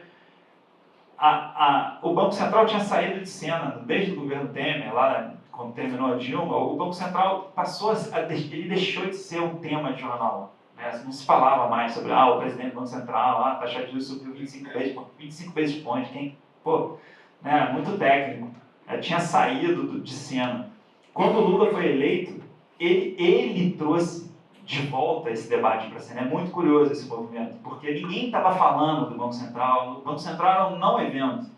O Lula virou, e o discurso dele é muito bom, que ele falava assim: está faltando José de Alencar aqui, falar com os empresários brasileiros para reclamar dessa taxa de juros. E ele puxou a briga contra o Banco Central. Né? E aí, quando começou, as pessoas falaram: pô, Lula, essa briga você puxou, mas ela não é sua. Ele falou: tá bom, agora passa para vocês. Aí vem a Gleisi Hoffmann, vem, né, o Lindenberg, vem a turma toda batendo no Banco Central. Mas o Lula trouxe de volta essa briga com o Banco Central, porque é uma ferramenta que ele não tem. Né? Ele quer essa ferramenta, né? De certa forma, ele se incomoda de não ter controle sobre essa ferramenta. Apesar de, historicamente, ele ter respeitado o Banco Central, até se a gente faz a análise justa. Mas essa história, no final das contas, ela nos diz que essa independência, né, quando as pessoas defendem um corte de juros que era dúvida se deveria ter sido feito, porque ele ser feito, inclusive protegeu a independência do Banco Central. Eu dei um looping aqui, mas vocês entenderam? As pessoas falam assim: pô, o Lula estava tão irritado com o Roberto Campos que se ele não cortasse os juros, era capaz do Lula ir lá e matar a independência do Banco Central. Então pô, que bom que ele cortou. Nem era para ele cortar, mas o fato de ele ter cortado deixou o Lula menos insatisfeito, e agora o Lula não vai deixar a independência do Banco Central. Pô, mas então, calma aí. Então não é independente esse Banco Central, né? No final das contas. Então ele teve que reagir à pressão política para defender a independência. Mas se você reagiu à pressão política para defender a independência, independente você não é. Né? Então, assim, é sutil essa discussão, sabe? E essa independência, ela vem desse entendimento de que a ferramenta de política econômica não tem que estar na mão do político e tem que estar na mão do técnico. Mas o político tem que topar esse arranjo. E não são todos os políticos que topam. Então ela é frágil, sabe? Ela é tão frágil quanto os políticos de ocasião. Eu acho que vou fazer coisa rara aqui, que é discordar numa parte aqui só. Assim, eu acho que eu concordo muito que não tem nada de independente do Banco Central. Concordo muito que o último Banco Central era, assim, talvez o mais independente do Brasil, o ILA. Já tem uma grande admiração, né? Ele se escondia, né? Tinha essa característica, não só... Ele era um cara discreto, era técnico mesmo, né? Porque no final do dia, o Bruno está dizendo perfeitamente, os Jedi, os técnicos, o Diogo que estou comigo aqui na PUC, na minha sala, super técnico. Então, assim, o técnico, ele tem um pouco dessa característica, né? Ele se esconde. Tem os políticos, tem os técnicos. E eu acho que o Milan tinha um pouco dessa característica, os diretores tinham essa característica de descrição de técnico. Tem um pouco daquela história que a gente fala, né? Não tem nada a ver com o Banco Central, que assim, não basta parecer honesto. Não basta ser honesto, tem que parecer honesto. Né? As instituições, elas são formadas por pessoas. Você vê lá no Japão, na Inglaterra, se o cara troca na hora de pagar a conta ou cartão de crédito corporativo pelo privado e gasta $200, ele pede demissão de vergonha. Né? Aqui no Brasil é uma zona. Então, instituições são forjadas ao longo de muito tempo por pessoas que vão forjando. Então, estar escrito na lei é uma coisa, né? Ética e moral, e estar escrito em lei é uma coisa. E eu acho que isso vale para o Banco Central brasileiro. Eu que eu discordo do Bruno é que o Lula trouxe esse debate. Eu acho que o Lula é um animal político que captou que a principal coisa que você pode fazer para ganhar essa popularidade dele, que ele precisa contra o Congresso, a população, é achar um inimigo comum. A gente vê em histórias que no Irã, o inimigo comum, ele passa, a população passa dificuldade porque a culpa do imperialismo.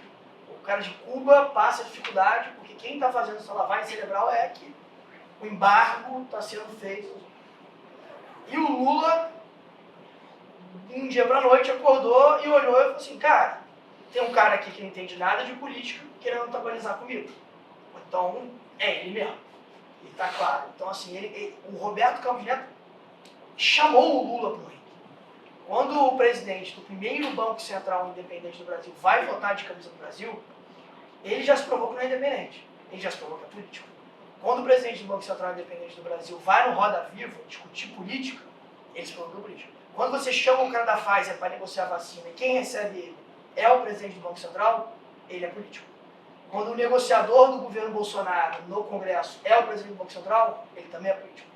Então o Campos Neto, que é um super técnico, é um cara que é uma das melhores referências, mas tem essa característica de ser político. Então eu digo para mim, o Banco Central brasileiro menos independente da história é o primeiro que supostamente é independente. Mas a história que eu estou ouvindo era loucura, tem outros caras assim, mas eu não vejo assim, para você ter independência de parecer independente. Então, assim, no minuto que você tem uma foto no churrasco, com todos os caras do Centrão, etc., assim, eu cresci no meio de familiares políticos. Quando você trabalha no serviço público, você tinha amigos que trabalhavam no Itaú, na diretoria do Itaú, você passou anos sem vê-los em público, porque você não podia ser visto jantando com um diretor do Itaú na rua, mesmo que o cara seja padrinho dos seus filhos, porque a sociedade pode entender que você está passando informações diferentes. Então, assim, quando você declara uma posição política, o Lula capturou aqui. O Lula capturou. Ele olhou e falou assim, esse cara aqui está dizendo que ele é bolsonarista. Então eu vou jogar todos os problemas do meu governo em cima dele. Certo ou errado, nem são. Os problemas são o governo da má escolha do Lula, na minha cabeça. Assim, exatamente o que o Bruno falou. Ele inverteu o ciclo político, está gastando mais dinheiro do que deveria. O Banco Central reage a isso. Certo, errado, seus modelos errados, vai para 2, bota fora dos caras. Mas ele chamou o Lula para o ringue. Ele vai no Roda Viva, o Lula falou, pô, demorou. Vambora. Você quer... É isso que você quer mesmo? Porque no ringue do modelo técnico do Banco Central, eu não vou lutar contigo. Agora, você quer ir no Roda Viva, eu tô dentro. Eu gosto. É isso que eu quero. Então, eu acho que o Banco Central brasileiro, esse Banco Central, chamou o Lula para discussão e o Lula veio. E o Lula veio, ele botou a Gleisi, botou etc.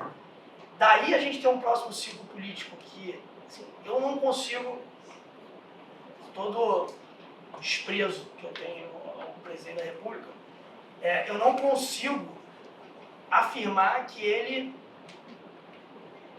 faz indicações absurdas para o Banco Central. Tanto no primeiro mandato dele, no segundo, como neste agora. Tem bons nomes que foram indicados. Ele pode discutir se um é melhor que o outro, mas você não tem aquele cara claramente heterodoxo que chegou lá para meter a mão. Eu acho que ele entende no final do dia que ele não... Você pode brincar com fogo, mas você não pode tacar fogo. Então, eu não acho que as indicações que venham a ocorrer serão de nomes heterodoxos, claramente heterodoxos. Óbvio, tem um viés para cá, um viés para lá. O Galípolo, que vai ser presidente, é mais amigo do Lula, mas também é um cara do mercado financeiro, um cara mais malandro. Então, não acho que a gente vai ter uma grande transformação, não. Eu acho que o Banco Central do Brasil, talvez seja como o mundo inteiro, ficou mais politizado. Ficou mais politizado. É aquela história. Você não quer que fale do Banco Central, mas se você pegar as apresentações do Banco Central, eles falam de política fiscal.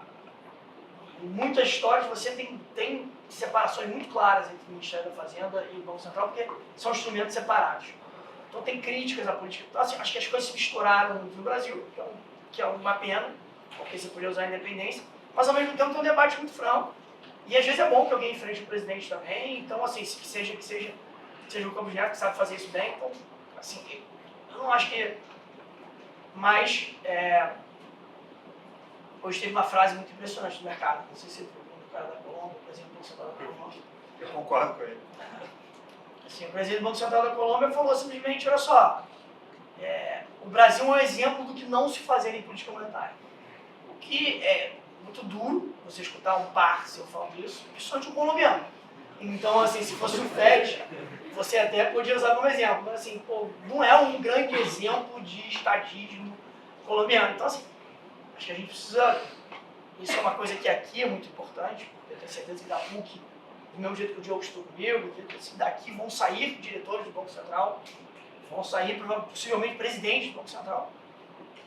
A gente tem que lembrar que é uma instituição muito importante da nação e tem que ser tomado com muito cuidado, mesmo que sejam pessoas muito boas e honestas.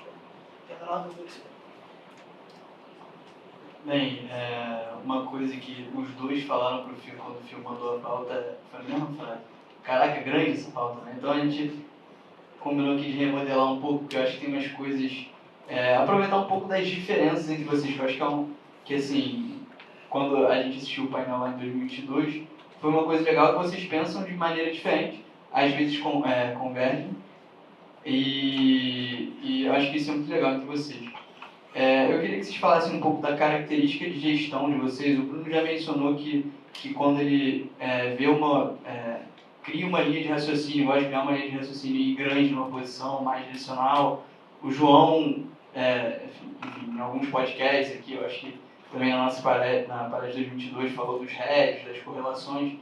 Acho que seria legal vocês explicassem um pouquinho da característica de gestão de ativos, de riscos, como cada um vê.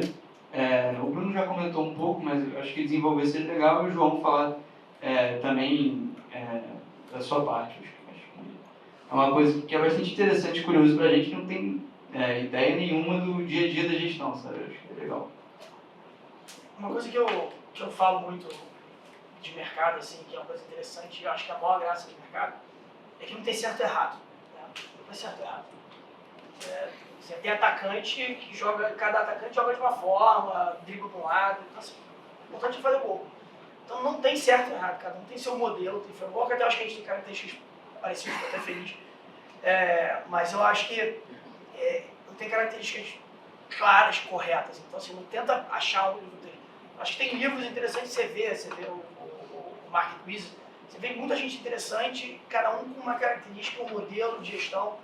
É interessante você ter que alinhar seus clientes a esse modelo, ajustar a vol, ao horizonte. Então, acho que o que eu gosto de fazer é tentar construir um cenário macro.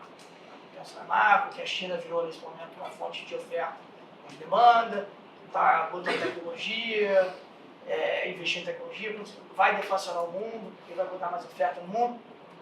Você vai construir esse cenário, vai tentando descer e fala assim, bom, se eu quero pegar mais energia, eu vou para o urânio, se eu quero pegar... se eu quero entender que a China está mais deflacionada, quando eu olho para os Estados Unidos, eu tenho que ter na cabeça que o risco da inflação americana é ser mais baixo, ser mais alto.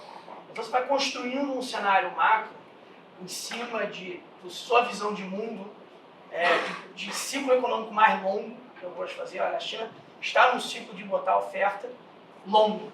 Ela não vai ser um ciclo que vai durar 6 meses. Eu acho que a próxima década da China é de colocar oferta no mundo. Então, só que você não tem esse período, não. Mas você tem que colocar isso aqui como plano de fundo. E aí depois você vai procurando os ativos que você quer operar e você tenta. E a gente tenta, na vista, casar muito o macro comigo. Então eu tenho esse cenário macro, meus analistas, os cogestores, eles tentam achar outros, sejam empresas, sejam commodities, sejam moedas, juros, países, que tenham um case interessante no livro dele e que casem com isso. Tem a posição de petróleo, que casava em várias linhas.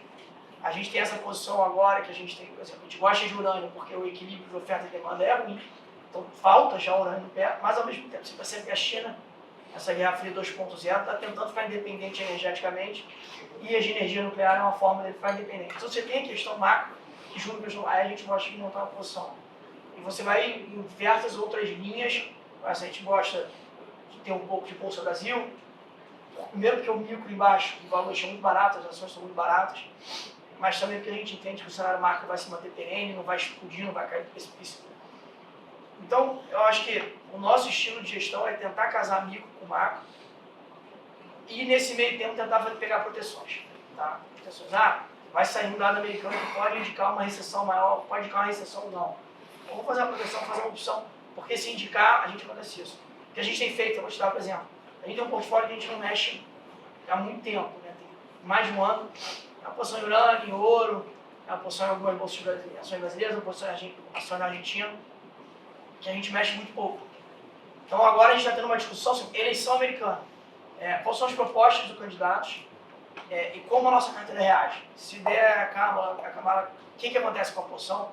Se der Trump, o que acontece com essa posição? E aí, se a gente achar em algum dos dois lados que tem um efeito muito importante, a gente vai tentar fazer proteções. Para tentar não mexer na carteira. Porque a gente entende e a gente gosta de fazer esses investimentos um ciclo muito longo. A gente tem urânio em 2 anos, a gente teve 6 anos de petróleo. A gente entende que esse processo do urânio vai demorar muito, a gente entende que esse investimento no ouro é mais longo, que a deflação que vem da China ela é mais longa. Então a gente entende, é nosso objetivo, é nosso objetivo. Tem gente que investe semanal, que gosta da próxima reunião do Banco Central, que quer o próximo dado. Assim, mas assim, é zero certo ou errado. Zero certo ou errado, mas eu acho que ao mesmo tempo que não tem certo ou errado, eu digo que já é muito difícil fazer o que você acredita que tem um edge. Se você tentar copiar os outros, aí ferrou. Entendeu? Porque fazendo o que você faz já é muito, muito difícil. Então, acho que o nosso processo é esse, assim, é olhar a história, olhar os grandes ciclos econômicos, os grandes ciclos de investimento e, no curto prazo, tentar se proteger aqui e sobreviver. Acho que é a coisa mais importante do mercado é sobreviver, chegar do outro lado. É muito bom essa pergunta, porque, assim, tudo que a gente faz, no final das contas, toda a tomada de decisão, o portfólio, as decisões, as reações aos preços, a construção da empresa, no final das contas, tudo reflete uma construção, né, uma forma de pensar os problemas. E eu gosto muito de olhar o mercado como uma fábrica infinita de problemas. O mercado, toda vez que eu sento na frente da tela, assim, aquela tela é uma fábrica infinita, ela me joga problema sem parar. Né? Eu não sei se vocês já viram uma tela de Bloomberg assim, que a gente usa, mas é um monte de luzinha piscando, assim, fica piscando. Cada luzinha piscando é um problema. Né? Assim, é uma máquina de problemas, só que é incrível, é fantástico, é sensacional você ter tantos problemas assim para resolver. Né?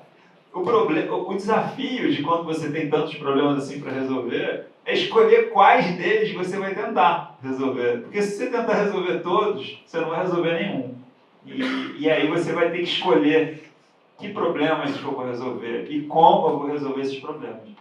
Essa pergunta ela é universal para vocês sentados na aula, né, de micro, na aula de integral, qualquer que seja aula de história. A postura é a mesma, né? Tem um problema que o professor está te apresentando, você não sabe resolver. Como você vai pensar naquela resolução? E essa reflexão de como é a sua característica de resolver os problemas é que define a maneira como o gestor toca o portfólio. Porque tocar um portfólio, nessa estrutura que eu estou compartilhando com vocês, é basicamente resolver um monte de problemas, mas na vida a gente está sempre resolvendo um monte de problemas, né? Assim, os problemas vão aparecendo para a gente, seja uma prova, seja uma competição que a gente vai participar. E aí, a proposta que eu faço a vocês é sempre pensarem como eu resolvi aquele problema. Como foi a minha forma de preparação, o que eu pensei, né? Como eu me preparei. Eu tinha um plano, tem uma história que é muito boa, mas dizem que é do Mike Tyson, né? Todo mundo tem um plano até levar um soco na cara. Então, assim, depois que você levou o soco na cara, como você reagiu? Você lembrou do plano ou o plano foi para o espaço, né? O plano foi para a 20ª dimensão, foi para tu pós-vida, né? Assim, Só um comentário aqui, a gente tem um mentor parecido, comum, né, que é o Percy. E a primeira coisa que eu falei com ele, falei assim, cara, o que eu faço para quando começar a operar? Né? Você tem ali o primeiro dia para sentar. Ele falou assim, olha só, vou te dar uma dica só. Pega um caderno, escreve por que você vai fazer essa posição. Escreve por que você quer fazer isso. E aí depois você volta e vê como é que era o seu pensamento. Se você executou aquele pensamento, como é que você resolveu esse problema. Né? Então é um pouco disso, assim, percebe como é que você resolveu. Escrevia ali, botava no e era exatamente essa dica, né? E o desafio dessa história, o desafio e a beleza dessa profissão é que é um jogo sem fim, né? esse processo da tomada de decisão, ele sempre pode ser refinado, ele sempre pode ser melhorado. Então, toda decisão que a gente toma, e eu tomei muitas decisões, assim, né? Eu acho que... Eu vou abrir mais um parênteses, mas uma vez eu estava numa reunião, quando eu era sócio do BTG, eu até sugeri essa história de trazer algumas pessoas que a gente admirava para conversar com os sócios, né? E a turma gostou da ideia e tal, e o primeiro convidado foi o Jorge Paulo Lema. E chegou lá na hora de fazer pergunta para o Jorge Paulo e todo mundo falou: "Ai, Bruno, a pergunta é tua, você que teve a ideia desse troço." E eu perguntei para ele por que ele tinha implementado o sonho grande em setores não financeiros, né? Porque ele veio do setor financeiro, mas ele não quis implementar o plano dele de sonho grande no setor financeiro, né? Ele foi fazer em cerveja, retail, né? Outras coisas. E a resposta dele foi muito curiosa. Ele disse assim: o setor financeiro, para mim, tem um problema estrutural. Você tem que tomar muitas decisões o tempo inteiro, né? Em todos os outros setores, eu tomo uma decisão por ano, às vezes duas, né, que definem a história daquela empresa por 2, 3, 5, 10 anos. Mas num banco de investimento, numa mesa de operação, você tem que tomar 10 decisões, 20 decisões por dia. Esse negócio é insano, é exaustivo. Por que é exaustivo? Porque você tem que fazer todo esse processo de por que eu estou tomando essa decisão, como eu me preparei, faz sentido, está dentro do meu arcabouço, está dentro da minha lógica, qual é a minha chance de resultado. Aí ela dá errado. Aí você tem que... Vou abrir outro parênteses. Não sei se vocês já viram o vídeo que o Federer... um vídeo do Federer fazendo um discurso numa formatura de faculdade. Vocês viram esse negócio? Assim, essa é a coisa mais incrível que eu já assisti sobre tomada de decisão em sequência. Assim, ele conta essa história do próximo... tudo ali é incrível. Assim, eu falei, cara, o cara... Pô, nunca mais vou dar palestra na minha vida para falar para ninguém, porque tá lá. Mas tem um ponto, assim, de vários, que é muito forte, que é a história de que o próximo ponto é a coisa mais importante do mundo na vida dele. Não tem nada mais importante no planeta do que o próximo ponto a ser jogado. Quando o ponto passa, ele tem que pegar aquilo que era o mais importante do planeta e joga fora. Porque agora a coisa mais importante é o próximo ponto. Então, assim, se deu errado, a coisa mais importante da vida dele deu errado, se ele gastar tempo pensando, remoendo, caramba, pô, bati o backhand na posição errada, a bola bateu fora, um milímetro fora da linha, poxa vida, se tivesse um pouquinho, mas só esquece. O próximo ponto agora é a coisa mais... Então, essa história de você refazer a sua tomada de decisão e ir para a próxima, são características pessoais, né? Então, o modelo de gestão, ele nada mais é do que resultante dessa reflexão. O que me dá conforto na tomada de decisão? Sobre o que eu quero tomar a decisão? Quais as coisas que eu quero, que problemas eu quero tentar resolver, que eu me acho apto a resolver, que eu me considero apto a resolver. Você não vai resolver todos os problemas, mas você vai escolher alguns e vai tentar se especializar neles. E vai acompanhando se esse negócio está dando certo. Será que eu posso melhorar? Será que dá para fazer de um jeito diferente?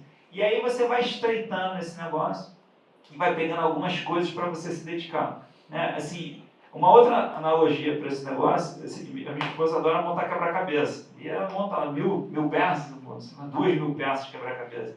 E eu passava assim, via ela lá montando quebra-cabeça e ficava, caramba, curioso isso, né? Assim, perder tempo montando quebra-cabeça, que é, no final das contas, resolver um problema já resolvido. É curioso, né? E eu olhava e falava, pô, será que tem graça esse troço? E eu fui me dando conta de que eu montar o quebra-cabeça é um exercício de resolução de problema, porque quando ela colocava aquelas 2000 peças na mesa, ela tinha um monte de problema para resolver. Então, o exercício da resolução de problema, ele é muito prazeroso, né? Ele não é um sofrimento, que é a maneira como a gente se relaciona com a nossa profissão, ele é prazeroso. E ali, ela resolvendo o problema, assim, ela tem aquele prazer de montar aquela história. Só que a diferença é que no quebra-cabeça ela está resolvendo um problema que tem um gabarito, e no meu, eu estou fazendo a mesma coisa, só que é um quebra-cabeça que não tem gabarito. Eu pego um monte de peças, assim, como o João falou, você pega a Urânia, a atividade da China, você vai montando um quebra-cabeça, mas é um quebra-cabeça que não tem gabarito, ele ao invés de ser 2 dimensões, ele é, sei lá, infinitas dimensões, ele está girando. Né? Aqui quebra-cabeça fica girando, e você nunca vê a figura completa. Essa é a parte mais incrível dessa história, assim. Você vai montando, aí ele vai girando, só que tem um pedaço que está escondido atrás do giro que você nunca vê. Só que como você monta todo o resto, você faz uma inferência do que está naquela parte escondida para formar a figura inteira na sua cabeça. E essa inferência é onde você toma o risco. Porque ninguém vê, porque ninguém sabe, porque ninguém tem certeza que figura é aquela. Mas quando vê já era, já foi.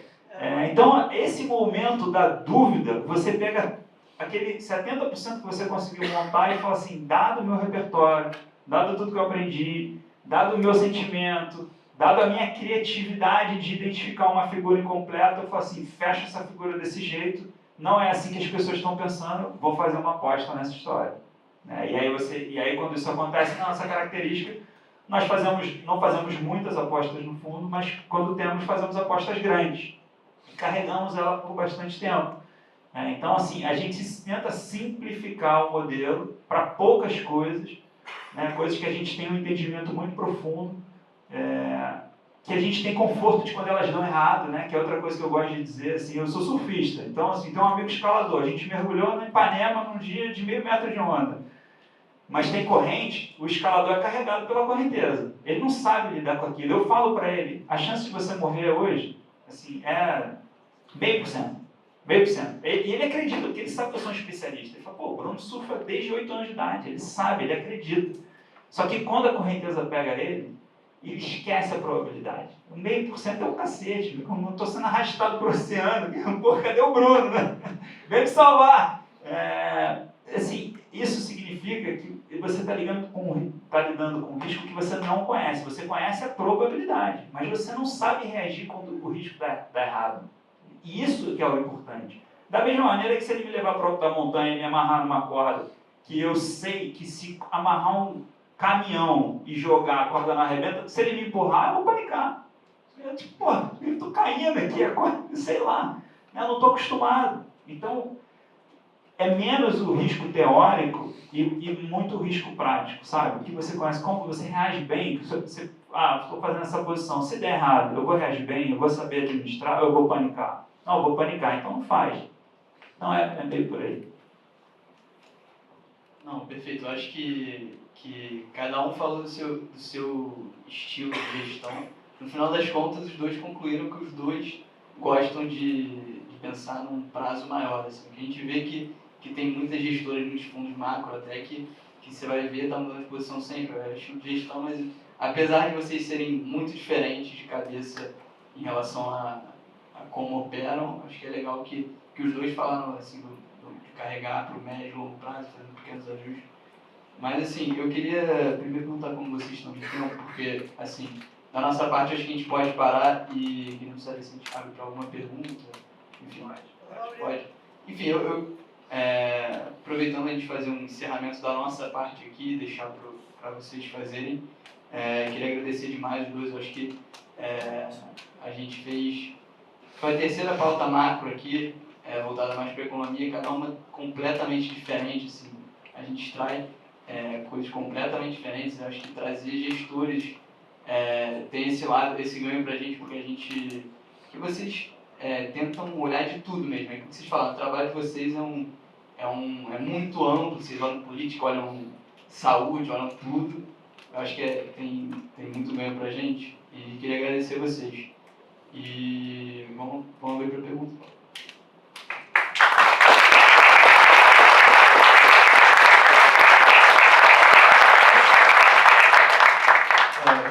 Eu queria agradecer também, e eu acho que, é uma aula aqui que vocês dão pra gente de tudo, assim, não só macro, mas de estilo de pensamento, de tudo. Eu queria agradecer pelo tempo e por aceitarem o convite, foi muito bom. E ano que vem estamos de volta. E eu acho que a gente pode abrir aqui para a primeira pergunta. Acho que só vai dar tempo para uma mesmo, mas alguém tem uma pergunta?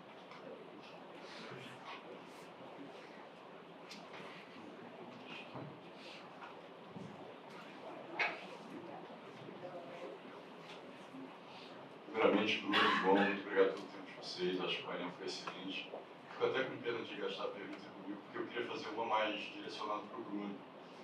Na carta do ano passado da Mar, teve uma distinção entre no landing, hard landing, soft landing e o under landing. Como é que está o under landing agora?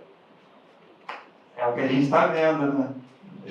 Foi engraçado, essa história da carta foi engraçada, porque Eu escrevo assim as cartas, pelo menos o esboço, assim, depois a galera vai meter a mão e aí vira uma carta de todo mundo, mas a ideia original normalmente sou eu que desenho.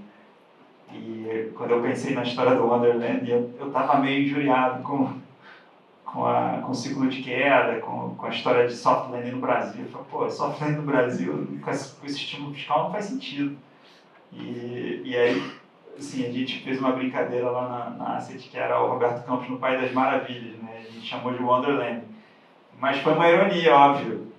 Só que quando a carta saiu, várias pessoas ligaram e falaram assim, poxa, vocês fizeram uma carta super crítica ao cenário brasileiro, mas vocês disseram que o cenário brasileiro é maravilhoso. Mais ou menos, não era bem isso, assim, era uma ironia. Mas a ironia era essa, de que eles estavam fazendo um ciclo apostando em certas coisas que eles estavam esperando ver, que para nós já era claro, para nós estava bastante claro que não iriam acontecer, né? Aquele soft landing não estava acontecendo. Então, era um Wonderlanding que não existia. E eu acho que hoje nós estamos vendo exatamente esse cenário. As apostas do Banco Central não se provaram e tem uma discussão de reversão do ciclo, assim. Talvez seja exagerado colocar dessa maneira, mas é assim que eu vejo. Dá para mais um. João. Mas obrigado por ler a carta. Bom, Bruno, João, primeiramente boa noite. Gostaria de agradecer a disponibilidade, é uma honra receber vocês dois aqui no PUC. E bom, no início do painel, o Dani mencionou o leve crash na bolsa que teve no início desse mês. E a resposta de vocês foi muito mais voltada para a questão de risco. Em relação às oportunidades, que oportunidades que vocês viram nesse início desse mês? Bom, como eu disse, né? Primeiro a gente que agradece estar aqui mesmo, porque é a nossa casa. Eu acho que assim, esse mês foi interessante, assim, né? Porque aconteceu nada e aconteceu muito. Assim, você não tem uma causa clara sobre o que as coisas aconteceram e você teve um crash histórico no Japão que acho que vem de um arcabouço novo que tem no mundo, né? O mundo está sendo, no mercado financeiro, a gente está vendo muitos pods, que a gente chama, né? Tem muita asset agora que é diferente da gente. Tem uma gestão comunitária, todo mundo decide as coisas, tem um administrador, que é a gente em cima, mas no final do dia, quando na vista tem 40 pessoas, na marca deve ser um número próximo, 15. 20 gente dá trabalho, mas você tem uma gestão comunitária e você chega a um cenário em conjunto, de certa forma. Né?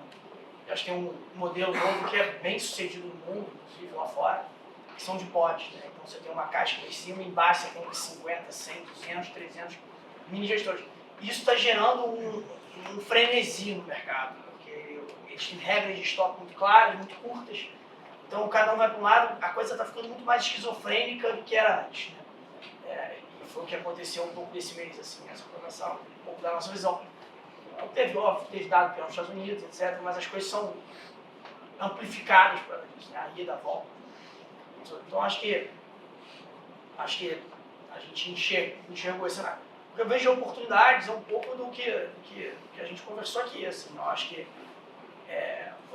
eu vejo oportunidades que a gente diz, eu digo o seguinte, eu quero para o meu time, vocês precisam me achar formas de aplicar o jogo. De repente a melhor forma seja fazer igual o Bruno faz, que é ir direto no juros. Mas mais simples. Mas às vezes você quer fazer um gol de bicicleta, né? Assim, é que você fica procurando coisas que, como minha praia não é tanto juros, né? Eu gosto mais, então me sinto mais confortável no mar de commodities e equities, né? E moedas. Então, assim, juros é onde eu sinto mais. Então não tem conforto. Eu gosto de coisas. Eu sinto conforto em coisas convexas, né? Porque a bolsa, por definição, é convexa. Você compra uma ação que pode ficar por 10, né?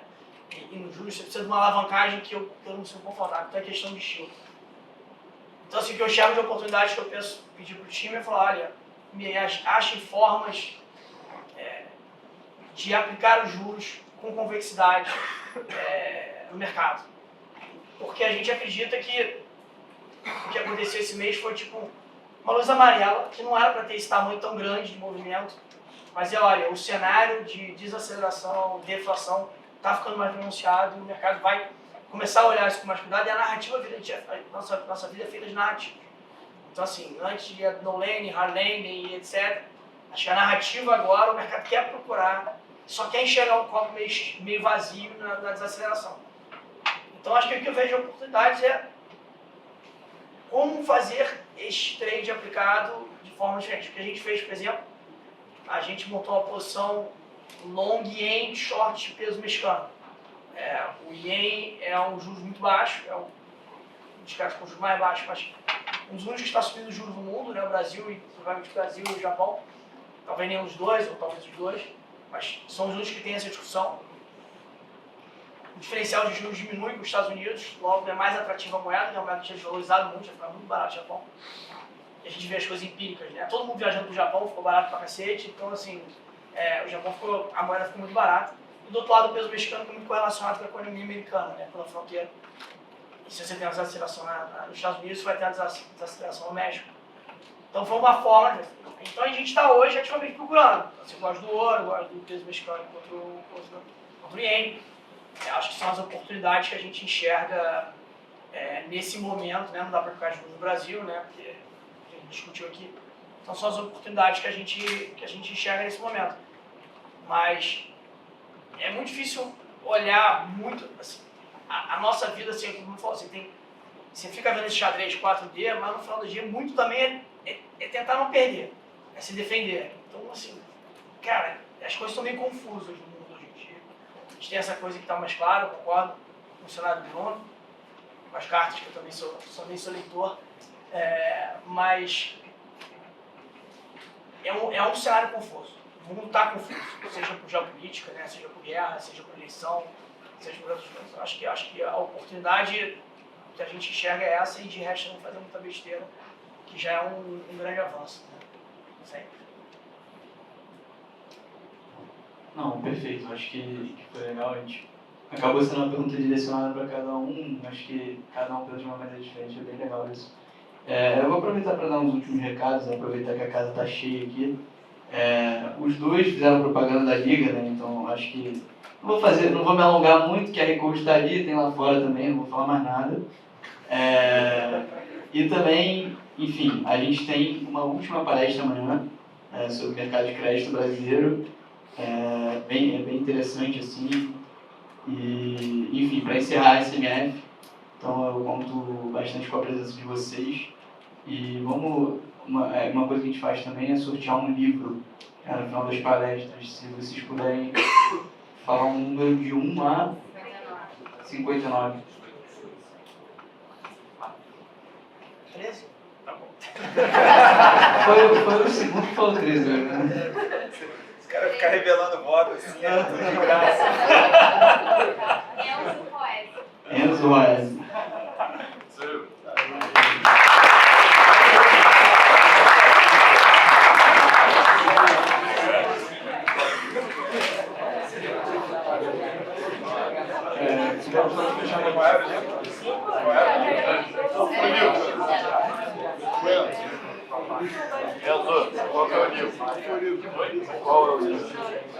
Então, só fechando mesmo, queria agradecer a presença dos dois convidados pelo horário. E foi muito produtivo, eu acredito, para todo mundo aqui. E contando com vocês na próxima.